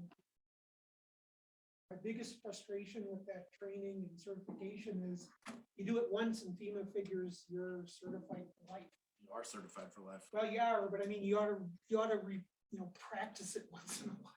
So this would be good practice. Well, could good practice be, or could just communicating with the fire district be considered good practice? Well, it is, but we should also develop a plan. That's why I said all eyes are looking on you as far as, help, and you, Nick, as far as putting together agenda items, work sessions, whatever it is required to, so that we have what in place, what they need to know, so they're not having to figure it out. We need to be, or I'm assuming we would want to be proactive in this now versus later, because it sounds like we have nothing in place. Well, not nothing, but the Well, bare we're using minimum. the counties, would be my guess. Yeah, so There is a countywide emergency management plan. You can look at a lot of these plans and use them, adapt them for your town. We just met with RMBL for 5 hours yesterday going over theirs. That's what I do and help them. We've done them for adaptive out of the building. We've done them. maybe at some certain- point we could, Can't design it for you, but there's we many could templates that- collaborate with you to get one in place. Absolutely. I know, so. One thing that of the discussion is backing off trees from the edge of houses. Oh, that's another. No big discussion. controversy Well, from my it is perspective. little. People don't like doing a greenery period. because It's all about the home hardening, right? And there's a lot of resources out there. Our website has a lot of resources on home hardening But techniques. there's always a lot of pushback. Absolutely, there is, for sure there is. Alec, do you have anything? No, I was actually a bit curious about our plan. That was the biggest thing that kind of popped up. And so is there like the one thing that I guess from sussing all this out with, okay, we might need to look into this a bit more. you guys are willing to provide kind of ad hoc, some amount of, assistance with that, but it's not really, it would be incorrect to say that you guys are like there to help us write up a plan per se. Correct. There's a lot Yeah. of templates you can get, kind of fill in the blank. Sure. And then we kind of cater them to your specific, who's in charge of any type of emergency. Maybe it's I don't know, hopefully we'll have a flood someday. Do you have a preferred template? They're online and you can pick and choose and see other towns. No, I'm Other asking, towns is have there, them. in your opinion, is one better than another? They're all adapted to your individual needs. They can be as broad that you could use somebody else's, but you want to define them as to who's in those specific roles that Greg was talking about. Thank you all for being here. I have a couple of questions. First one is for Pat. Pat, thank you for being here. You were talking about staging resources. Is there a hotshot crew that's close by to us? So typically what we look at is in any year, given any burn indice across the region, is we have a term called drawdown. So we'll allow resources to be mobilized to a certain point. That drawdown level does hold into reserve some of our type 1 or hotshot crews. It includes some type 2 IA crews, those crews with more capability, capacity. So yeah, in the state of Colorado, we do have 2 currently, and they're not committed at this point in time and could be mobilized. We also have a type 2 IA, which is at a Grand Junction right now. And just again, staged, they're doing project work, they're doing good work, by fuels reduction, we might set thinking on the forest. And they could be mobilized. We also have 4 large air tankers that are within the region. Again, no pressing fires that they've flown on in the last 2 or 3 days. We have the large helicopter that's at a Delta. That's not typically where it's stationed, but again, because of the dryness on the western slope, we've moved them from Jeffco and the Front Range to Delta to kind of pre-position.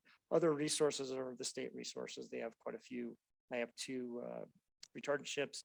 They have several helicopters, and you'll see us build and boost our own numbers as we start to move through the fire season until our indices begin to decline, or there are active fires and we have to release those resources to respond to those fires. And this is a question for anybody. It seems like California has moved sort of a model where they have a robust statewide firefighting agency. Do you see, I realize none of you are representing the state here, but do you see value in that? Do you think it's going that way in our state? So in 2012, I can give a little history, and you're right, I'll tread lightly because this was an event that happened in 2012. There was a prescribed burn on the Front Range that was implemented by the Colorado State Forest Service. They were in charge and they were the state keepers of the fire operating plans with the counties and provided resources. They did fuels mitigation, but they also filled the state wildfire resources. Well, that prescribed fire did get away. There was that was the year that DFPC, Department of Fire Protection and Control for the state of Colorado, was stood up, and it is continuing to build through the years. So as they continue to see what we all see, the changing environment in the forest, the complexity of the fires is increasing. That agency continues to increase. It's compared to what we see in California. California has been in place for a long, long time. They have had a fire return interval, and it just seems to be increasing as we get into drier conditions, with climate change and whatnot, and the changing forest landscape. That is a robust state agency. What we're also seeing is some of the private entities or private corporations like Pacific Electric, PG&E, they're actually hiring some of our own employees, some of our mid-level, some of our most valuable, those that will ascend to my position. They're recruiting them very successfully because they have their own values at risk. And that was triggered by a fire in 2018, I believe it was called the Paradise Fire. They were shown liable because of some lack of maintenance along their power lines. High winds came up, it sparked the fire. And so a lot of folks are recognizing that they need to mobilize, develop fire response. So I think that will be a continuing trend. What little I know of the inner workings of DFPC, that seems to be the case. They continue to see stepping up of their state resources. Thanks. And then a question for the fire district. You mentioned 65 staff members. Is it a requirement for your staff to have wildland certifications? It is, yeah. So we require all of our full-time paid staff and not all the volunteers, that they're able to choose if they want that path. In addition to having all their wildland certifications, really focusing on sending people out to get experience over the last 5 years or so, and we've actually been able to send first members on historic fires to bring that experience back to us. We are also better aligning some of the apparatus that we're purchasing for the future, better attack and help with our wildland firefighting. Do our best to ensure that everybody is properly trained, geared up and ready. So all the paid staff has a wildfire cert now? And then a question for Hillary. Hillary, did we pass the WUI code recently? Wasn't that in front of us? The town has not adopted, the WUI, the International Building Code WUI, code requirements. That has sorry, I forgot about this part. I'll start over again. No, the town has not adopted that part of the building code. The county has been in a multi-year process where they've been investigating it. And I think it's what's prompted a lot of this regional cooperation throughout the valley. And, you know, having worked. Keep going. Excuse me. Having worked on part of that while I was at the county, I just thought it was important to continue that conversation. So adopting that code, I believe what the fire district's referring to might be more how they approach their driveway requirements, access, the amount of water that is required to be at any particular residence in order for fire protection, that sort of thing. That was at least what I distilled from that comment, not necessarily that the town has adopted any WUI code. Is that correct? All right. And is that something you all are going to be pressing on, the WUI, passing the WUI? No? Let me. I'll get out of the way. Yeah. On the answer of the WUI code, a little bit of history, a little bit of rabbit hole. In 95, when we went to the Gunnison Basin Wildfire Council, we started working with other agencies. And that's when we separated, their fire district, grew from the two towns to 220 square miles.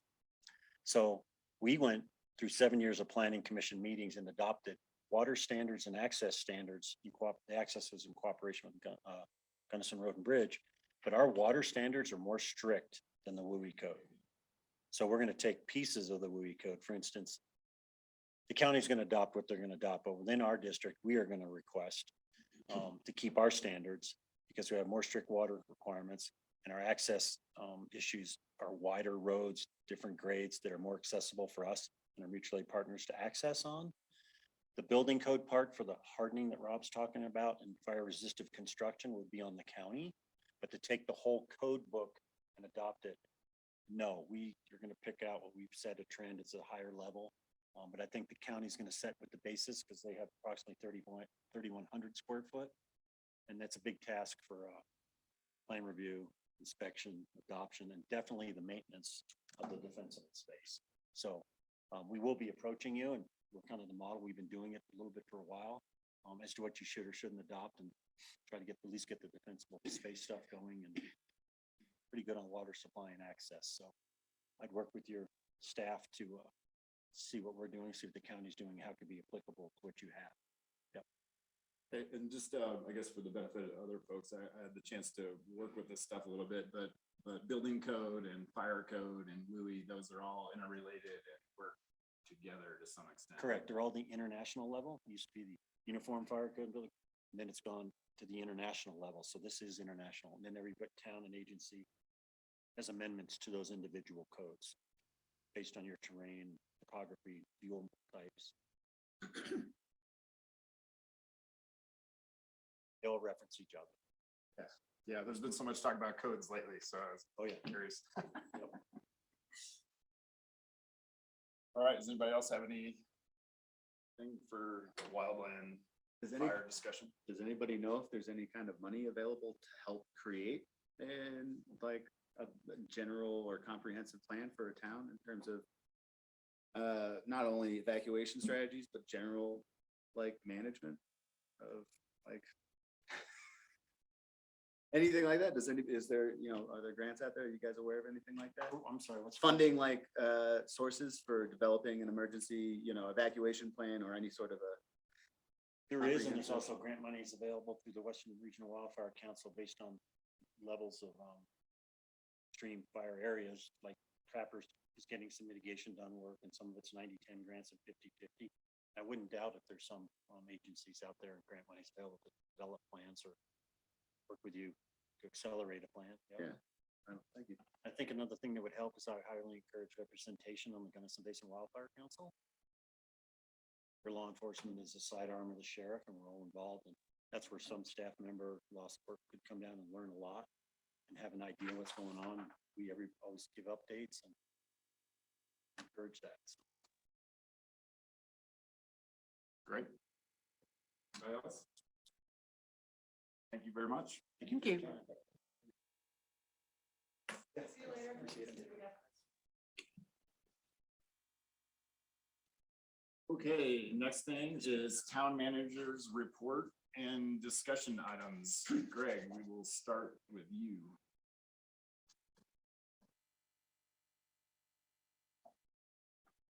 I raised the issue in here of what you would like to hear the subjects for work sessions and for regular agendas. An example was the last two presentations to you. Do you prefer these kind of things in the regular session or work session? Any preference? Yeah, Greg, you and I have had the benefit of talking about this, but I'm glad, to get it out in front of counselors. Do you have any sort of preference for how we structure like work sessions versus agenda items? Work sessions have traditionally been something that's usually a little longer kind of presentation. There's usually some learning component that needs to be done by staff to get up to speed on the issue. And then part and parcel of that is that no decisions are made in a work session. It's educational only. So, sometimes we come across things that could go in either category. And so I think what Greg is asking, does anybody have a strong preference for, I guess one way to look at it would even be like, would you like to have more work sessions and shorter meetings or longer meetings or work sessions? Still end up there the same amount of time. Well, but the work sessions start at 5. And the issue with both of these is neither one of them would ask you for a decision. Yeah. And I guess my feeling would be it would depend upon the amount of time that the presentation is going to take. If it's going to take a full hour, then I probably would rather have it as a work session. And if it's only, 30 minutes, then, I think we can do it as part of our council time, so we don't have to come in earlier. And I do think we've got several things, sitting out there that are work session discussions, like the ballot stuff that we need to talk about. And I know we've got conversation about the master plan coming up, and I'm sure there's some other things that I'm not thinking of right now. Yeah, that are already sitting out there as work sessions. So it's just gonna vary. So I hope that helps, Greg. We just talked about discussing kind of a roadmap for doing this, and if you would like, two of us could just work on it and come back. Yeah, maybe some general guidelines, or it could just be that this is one of those things that we kind of have to take on a case by case basis, and something that, on our weekly meetings, Greg, that we could try to pin down something we think is appropriate for one or the other. I'm kind of a fan of the work session just because I feel like it's a little more relaxed and a little more open discussion and all of that. And so I really like I really like the work sessions. I think the sort of the prototypical work session item is the budget. You know, that's like where we have to absorb a bunch of kind of dry information in preparation for an agenda item in the future. So that one's real easy to me as far as like that like I said, is like the kind of the most typical work session item. But well, with that, then maybe we could segue into your next item, Greg, retreat, in the sense that a retreat of some sort would really just be a longer work session. Greg's listed a couple of items in there. This could easily be. Yeah, that we could talk about. And so just throwing it out there to see if you all would be amenable to a longer work session, obviously scheduled when the most people could make it, but you know, 4 hours probably. 4 hours in the morning or an afternoon or evening or whatever folks would like to do, but it would just give us a chance to kind of knock out a few things, food, usual stuff.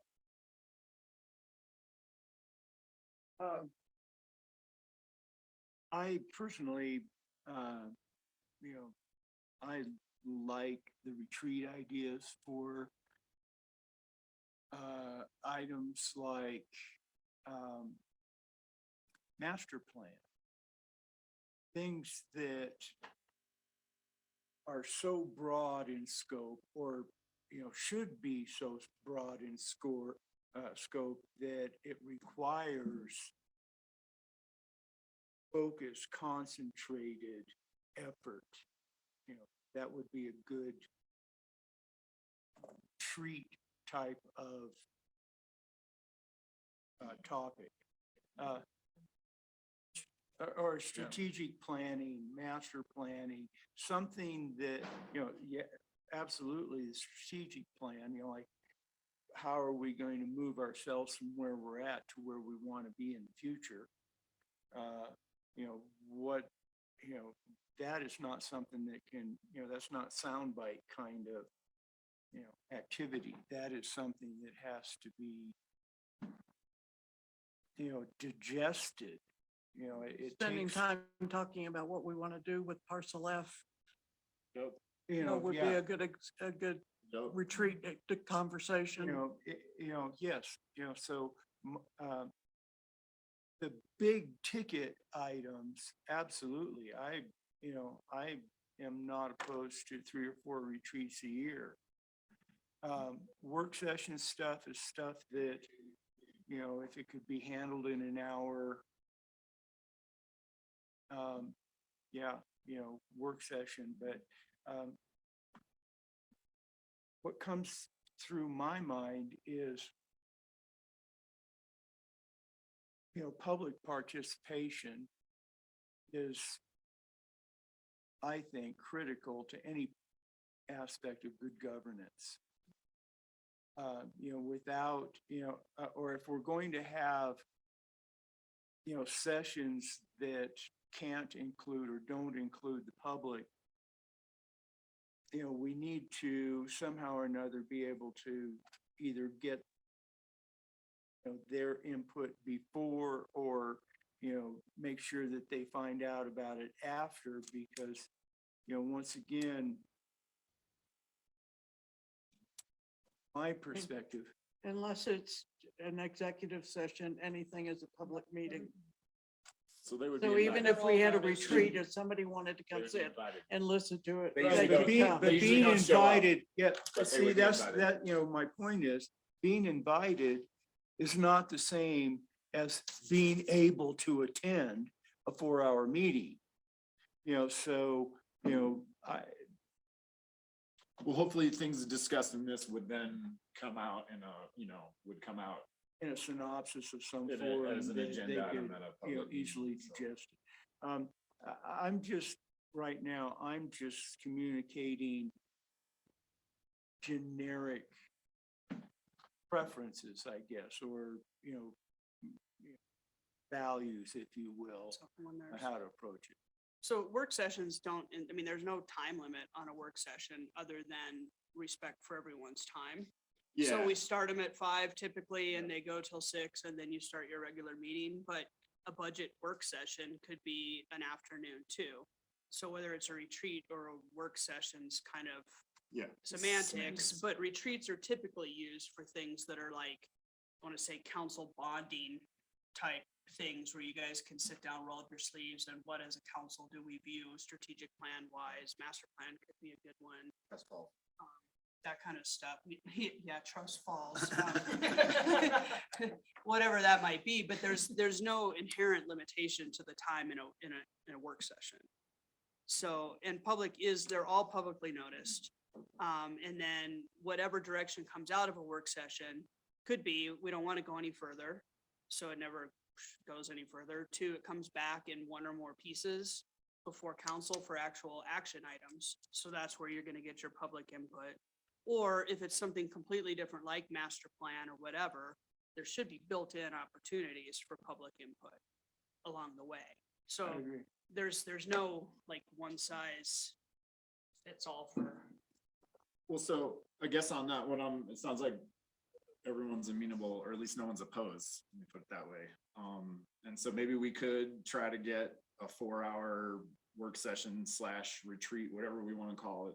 Let's call it a retreat.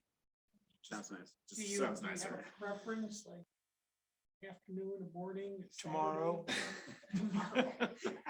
Yeah, I'm available And then, tomorrow. hopefully we'll have a full council soon. So, maybe we could put the scheduling bit off just for a moment. And then, everyone else, please chime in, but off the top of my head for this first one. And again, I like your idea, Dwayne, like maybe this is something we could do once a quarter or something like that would be nice perhaps. But, for this first one, I think our goals and objectives for you that you've put in the memo, I think that should be one. Or, Guidance on the budget would be helpful as we start to develop that. yep, The budget. bigger- Well, and Jan has said she would help us with, whether it's, the objectives for you or, thinking in terms of for a future town manager, if we pick somebody else. She's happy, she knows she owes us to work with us on something. And so we can use her for a couple hours for something. No, so that, and then maybe, that would be enough for that 4 hours, but if we needed another topic, housing. You mentioned parcel F, but maybe we listed as more broad than that, just housing as a topic. And then maybe specifically excluding homestead, since we should do that bit separate. Okay, well, that's great. My preference would be for morning or afternoon. Instead of spanning morning and Instead of- afternoon, instead of 10 to Instead of 2. evening, Yeah. eliminating Oh. evening. So we'll have to work on that scheduling bit. Okay, cool. I don't know if anybody else had a preference, but that would be my preference. The next item I have on here is tunnel / bridge at the south end of town. The idea of bridge came up, I think, at the last meeting, the one before that. And I looked into it, and from a staff perspective, there seems to be preference to do a tunnel or a bridge, because a bridge will create a shadow, which in the winter is going to create. I personally like the tunnel idea. It seems like there'd be less maintenance involved. Well, and if we can do it and tell CDOT on it being safety improvements, not only pedestrian and bike traffic, but if there's a potential for changing the slope of the road a little bit, that's a huge safety. Have it be so. But between those, there might be something worth trying to get. Well, and I'll tell you, Greg, we've been talking about this since I've been on council. So in my mind, that would be quite an accomplishment to That would fix- be a legacy to fix project. that. Down there, and I can also tell you too, something I use almost daily, and you really got to pay attention down I there. really do. It's pretty blind. And Yeah. when you're coming up from Crested Butte, certain times of the day that one side is in shadow and you just can't see people waiting. I do think this is like kind of an aside, so I won't spend a lot of time. It is like problematic that we have our pedestrian way as the rec path for a super chunk of town. So that like somebody who's knowledgeable enough on a bike to want to go 30 miles an hour, but not so to be in the street is like a serious hazard. I feel, I've lived on that, in that neck of the woods for a while now, and it is not uncommon to like have somebody forget to say on your left or something like that and almost take you the heck out. That's been discussed before too, Alec, and yeah, I try to ride my bike every day. And I always try to encourage people that if you're coming down, if you're going down, Right. get out on the road because you're going plenty fast. You're keeping up with traffic and it's much safer for you to be out on the road. But some people think they gotta be on the rec path, so they end up going 35 miles an hour down the rec path. It's pretty scary. It is intense. Yeah. That's all. Sorry. So I'll look into that a little bit, see if we.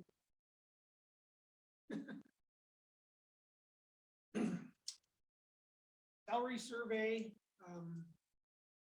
that I've been looking at the CML data, and it's somewhat difficult to get the amount of comparable positions we need to have good decisions on this.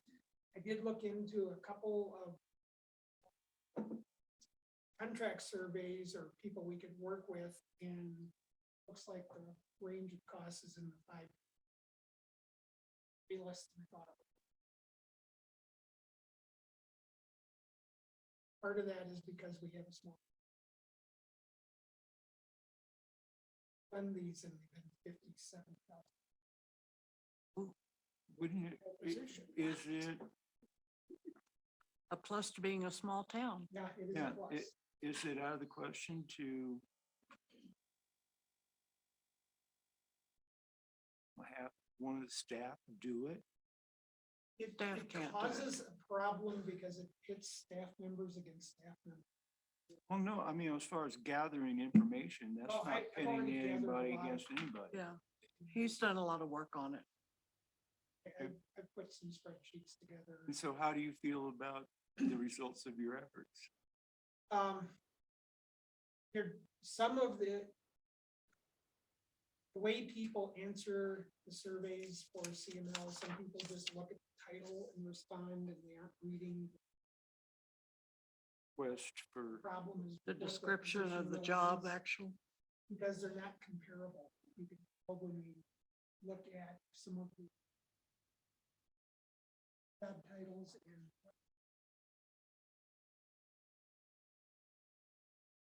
someone who knows what they're doing is gonna read this out. Don't know So if we is your really need to have ask- a salary survey done just because there isn't enough data out there. If we can get somebody to just review. so your request of council is to approve an outside hire to do this work? You know, or a decision from us, does it rise to the level of requiring hiring an outside person? And my response to that is But I just wanted to let you know that you're thinking about it. thinking about that and what I've been doing, and I am fully willing to share what I've got so far with you if you'd like.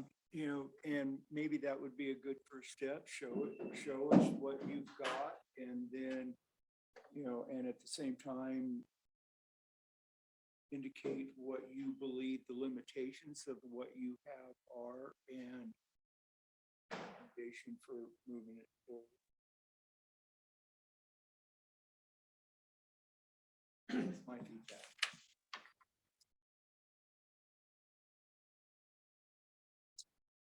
Housing grants. Learned just recently that Crested Butte and the county, Crested Butte and Gunnison both received fairly sizable grants through DOLA for a housing program, and we didn't ask, so we didn't have it. And when did that happen? last year? Well, they were awarded, I think in the last 3 or 4 weeks, so I'm guessing last fall. So it would have been, the request would have been made last year. Probably December, I guess. Just knowing how long it takes DOLA to go from you applying to testifying to them. Probably needed a shovel-ready project as well. I don't know that for sure, but I know the city did. It has such a project with a partner in place, so. And Okay. now there's a new law that just got passed that not only provides money for housing programs, but actually targets it to resort communities. And the area median income that's eligible for this grant considerably higher than it is like. So in here, you mentioned something about, taking on, the town taking on responsibilities for building some of our own, housing, Could make progress way fast. which, essentially then in order to accomplish that, we would need to, hire additional staff to obviously oversee that. Could be one staff position. When I was in Telluride, they had one person. And his responsibility was, contractor relationships, Bidding, funding, yeah, all that kind of stuff. essentially, someone with project manager skill set. Also financing, so it has. But first, I think we need to start setting some groundwork like this new state law that got passed, and probably this other grant opportunity, looking at contracting an engineering firm to help us design some infrastructure. Getting something Would this shovel ready fall- is. Kathy put it. And would this fall into, our previous conversation about work sessions and retreats? Would this, rise to the level of retreat level kind of decision? But I think everyone recognizes that we need this seriously. I think we can do a lot of this base work without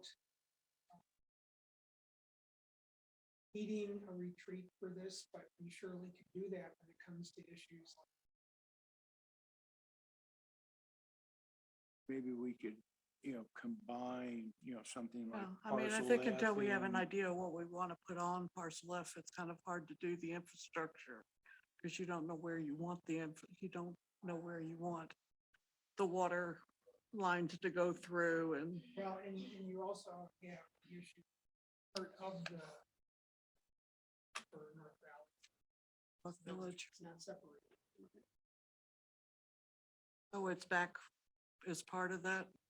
Well, it's always been part of the PUD. It's just not part of their application. Okay. My initial response is, yeah, let's hire a guy. That, just my uninformed, position is that it makes sense to me, if we have our own guy, leading us into the future versus just, waiting for something to happen. More proactive we are, Yeah. more likelihood there is. And is that something that Evan might be, set up to lead the charge on Yeah, that? I think he has some. So maybe, Let's talk about this, I think we're getting into our work session now. Yeah. oh, So okay. But, between these housing grants and the idea of a tunnel or changing the road, both of those would require engineering. Yep. Can't just apply for it saying we kind of like. something kind of- Those are two things where.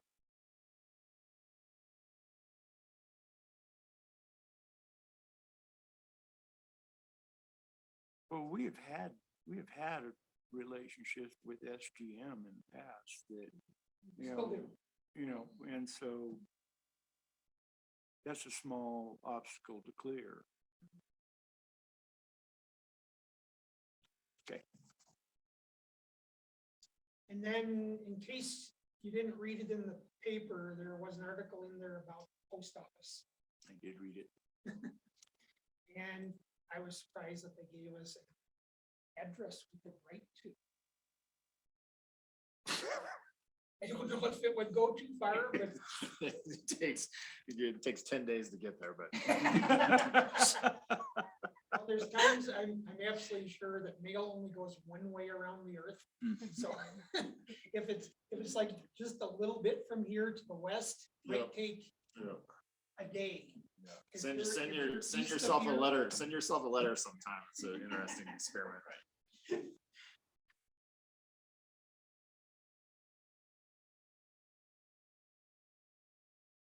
Back But to- anyway, make sure that people know if the post office moves forward with this postcard survey, we need to get as many people answering that thing.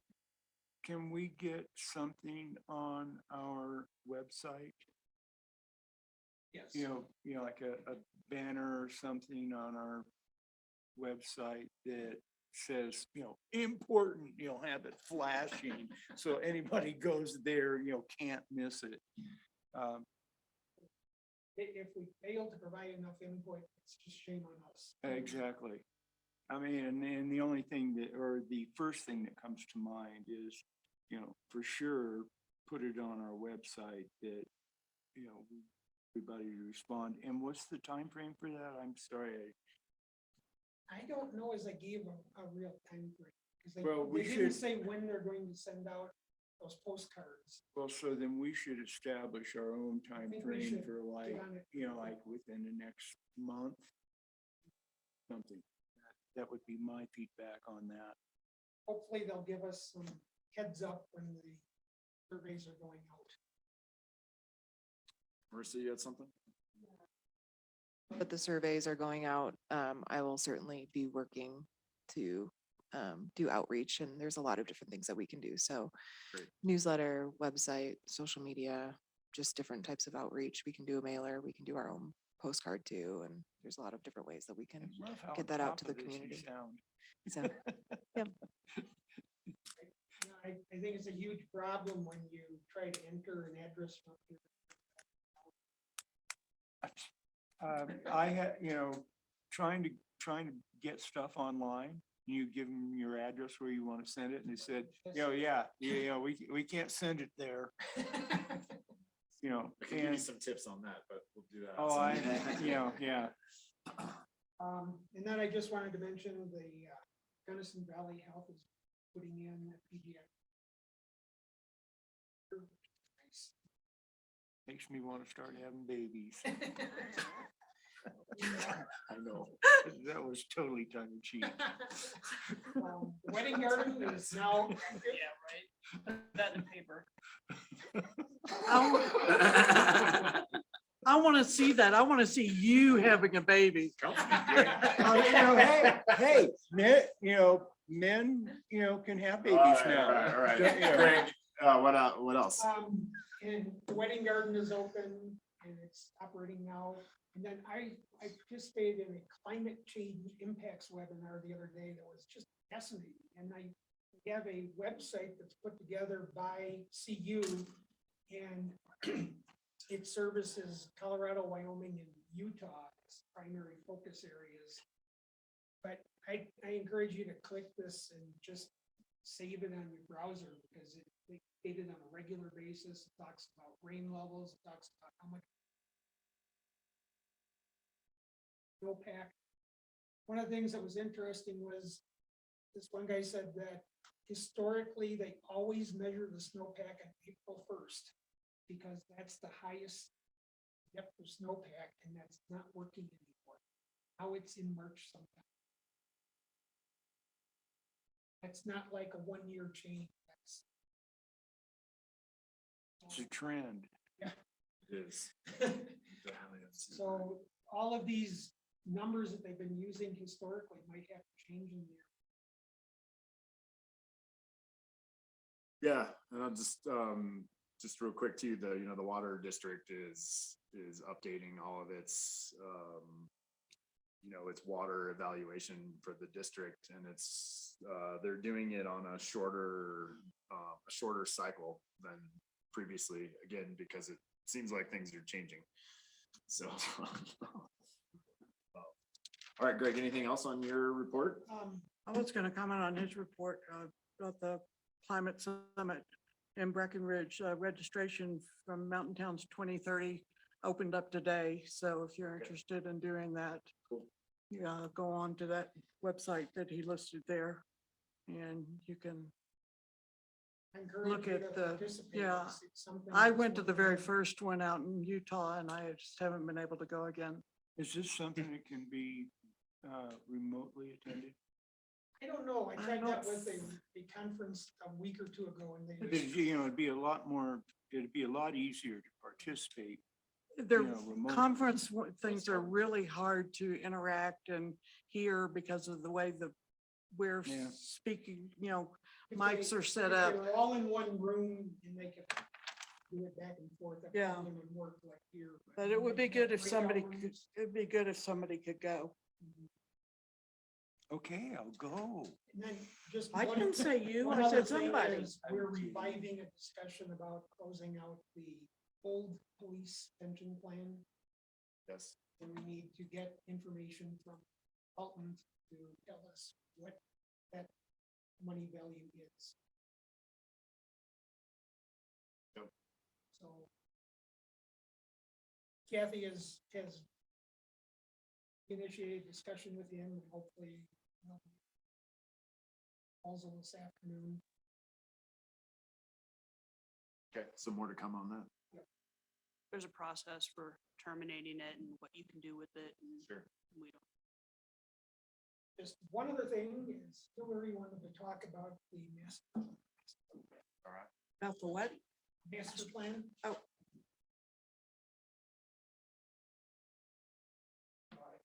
Do the big unveil with these.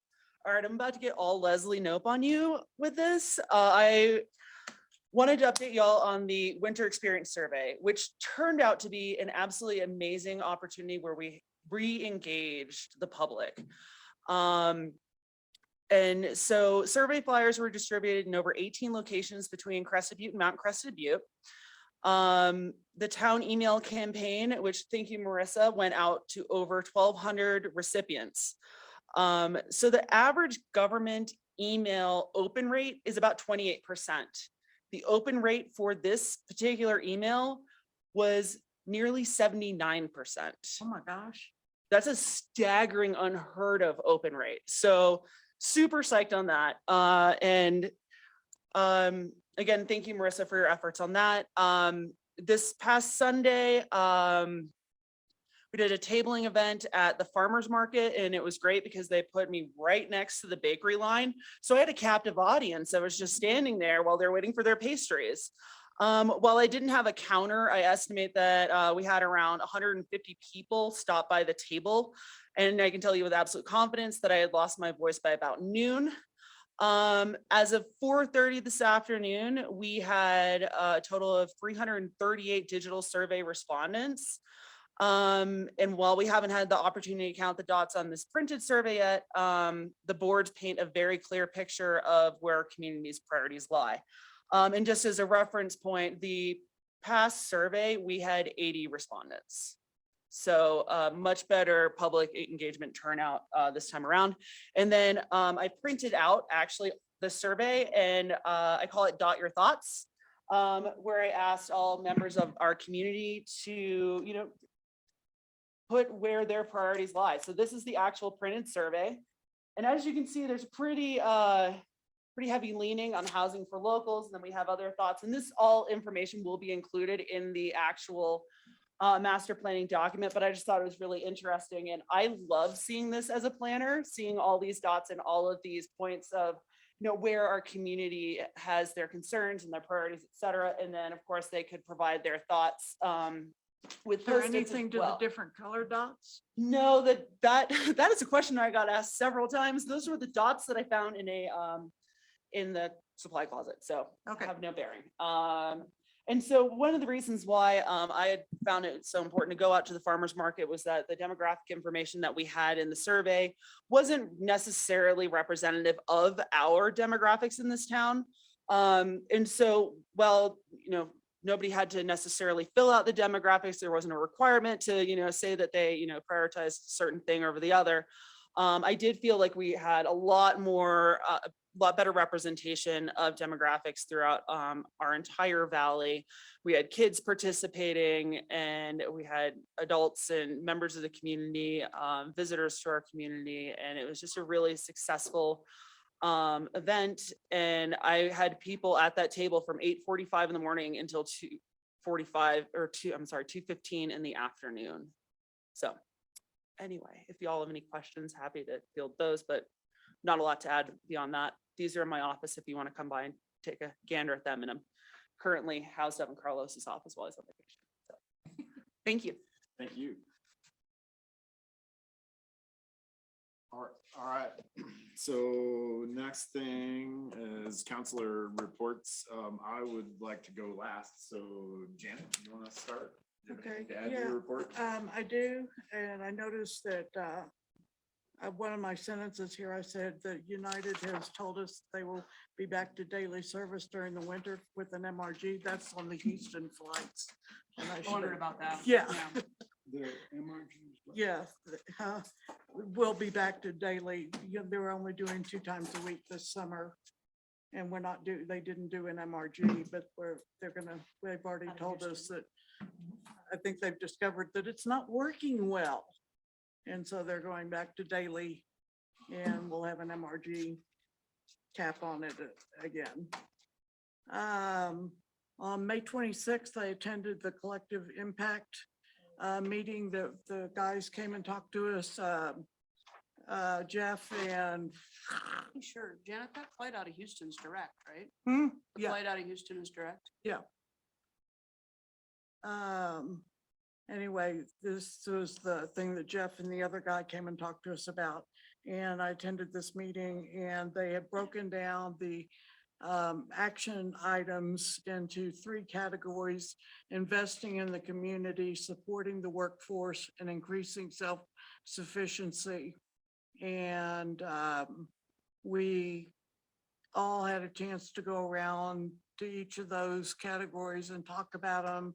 And then they had us put little stickies up of which ones we would be willing to chair or to work on. And so when they have that together, they'll come back to us with the results of how that came out. And I have no idea. I mean, you can kind of see glancing around the room where there were some specific interests, but it was hard to tell and I didn't really go scoping it out, but it was a good meeting.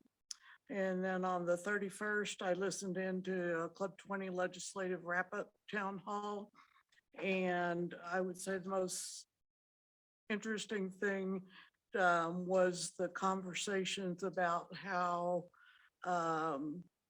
there's some new leadership, not just, you know, because of the change of parties, but because of the change in people who, you know, got term limited out. So there's now like a new, you know, leadership in the Senate and their House of Representatives, I guess they call it. And that, you know, on an overall statewide level, that they're not working as well together as they were, which was kind of disappointing to hear. But they, on the other hand, made it, you know, all of them. I mean, we had, I think, everybody that represented the Western Slope in the Senate or the representatives was on the town hall. It was a great turnout by them. And they all talked about how well they're working together and trying to put forth ideas and needs for the Western Slope. So that, you know, because they need to work, they realize they need to work together if we're going to have a chance of getting anything across, you know, since we're much smaller part of the state. And then I've been meeting with Nicholas and Greg, and I already mentioned to you about the conversation with June. And so that's it. Any questions for Janet? Roman, you still with us?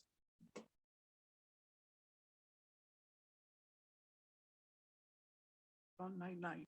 Does anybody have anything to add or questions about Roman's report? All right. As for me, you can see what I put in there, and I don't have anything to add. But I was just making a list tonight, and so for our next meeting, would you all be amenable to having a homestead agenda item? If for nothing, no other reason than just to update what we know, even if it's not much. We talked about evacuation plan tonight, Greg. Just wanted to reiterate that. That seems like something we should probably have in place. And then I didn't want to ask those guys because it was a different agenda item, but would anybody be interested in having someone from the fire department update us? Fire station? I'd love to grill them, how they could got it so wrong.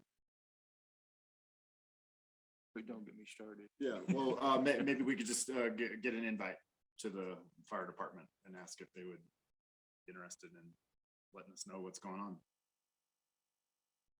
The reason I asked, they terminated their agreement with the town. And so, For the local, or the For the town location station. of the fire. right, Yeah. and so I'd just be curious to know what the plan is from there. So, Please. does anybody have any questions for me? Why are there cowboys? Talk about that tomorrow. All right, well, if I am not mistaken, I think that is the end of business. Move to adjourn. Everybody good with that? Yep. All right. Thanks, everybody, for your time tonight. Larry, Marissa, Leah,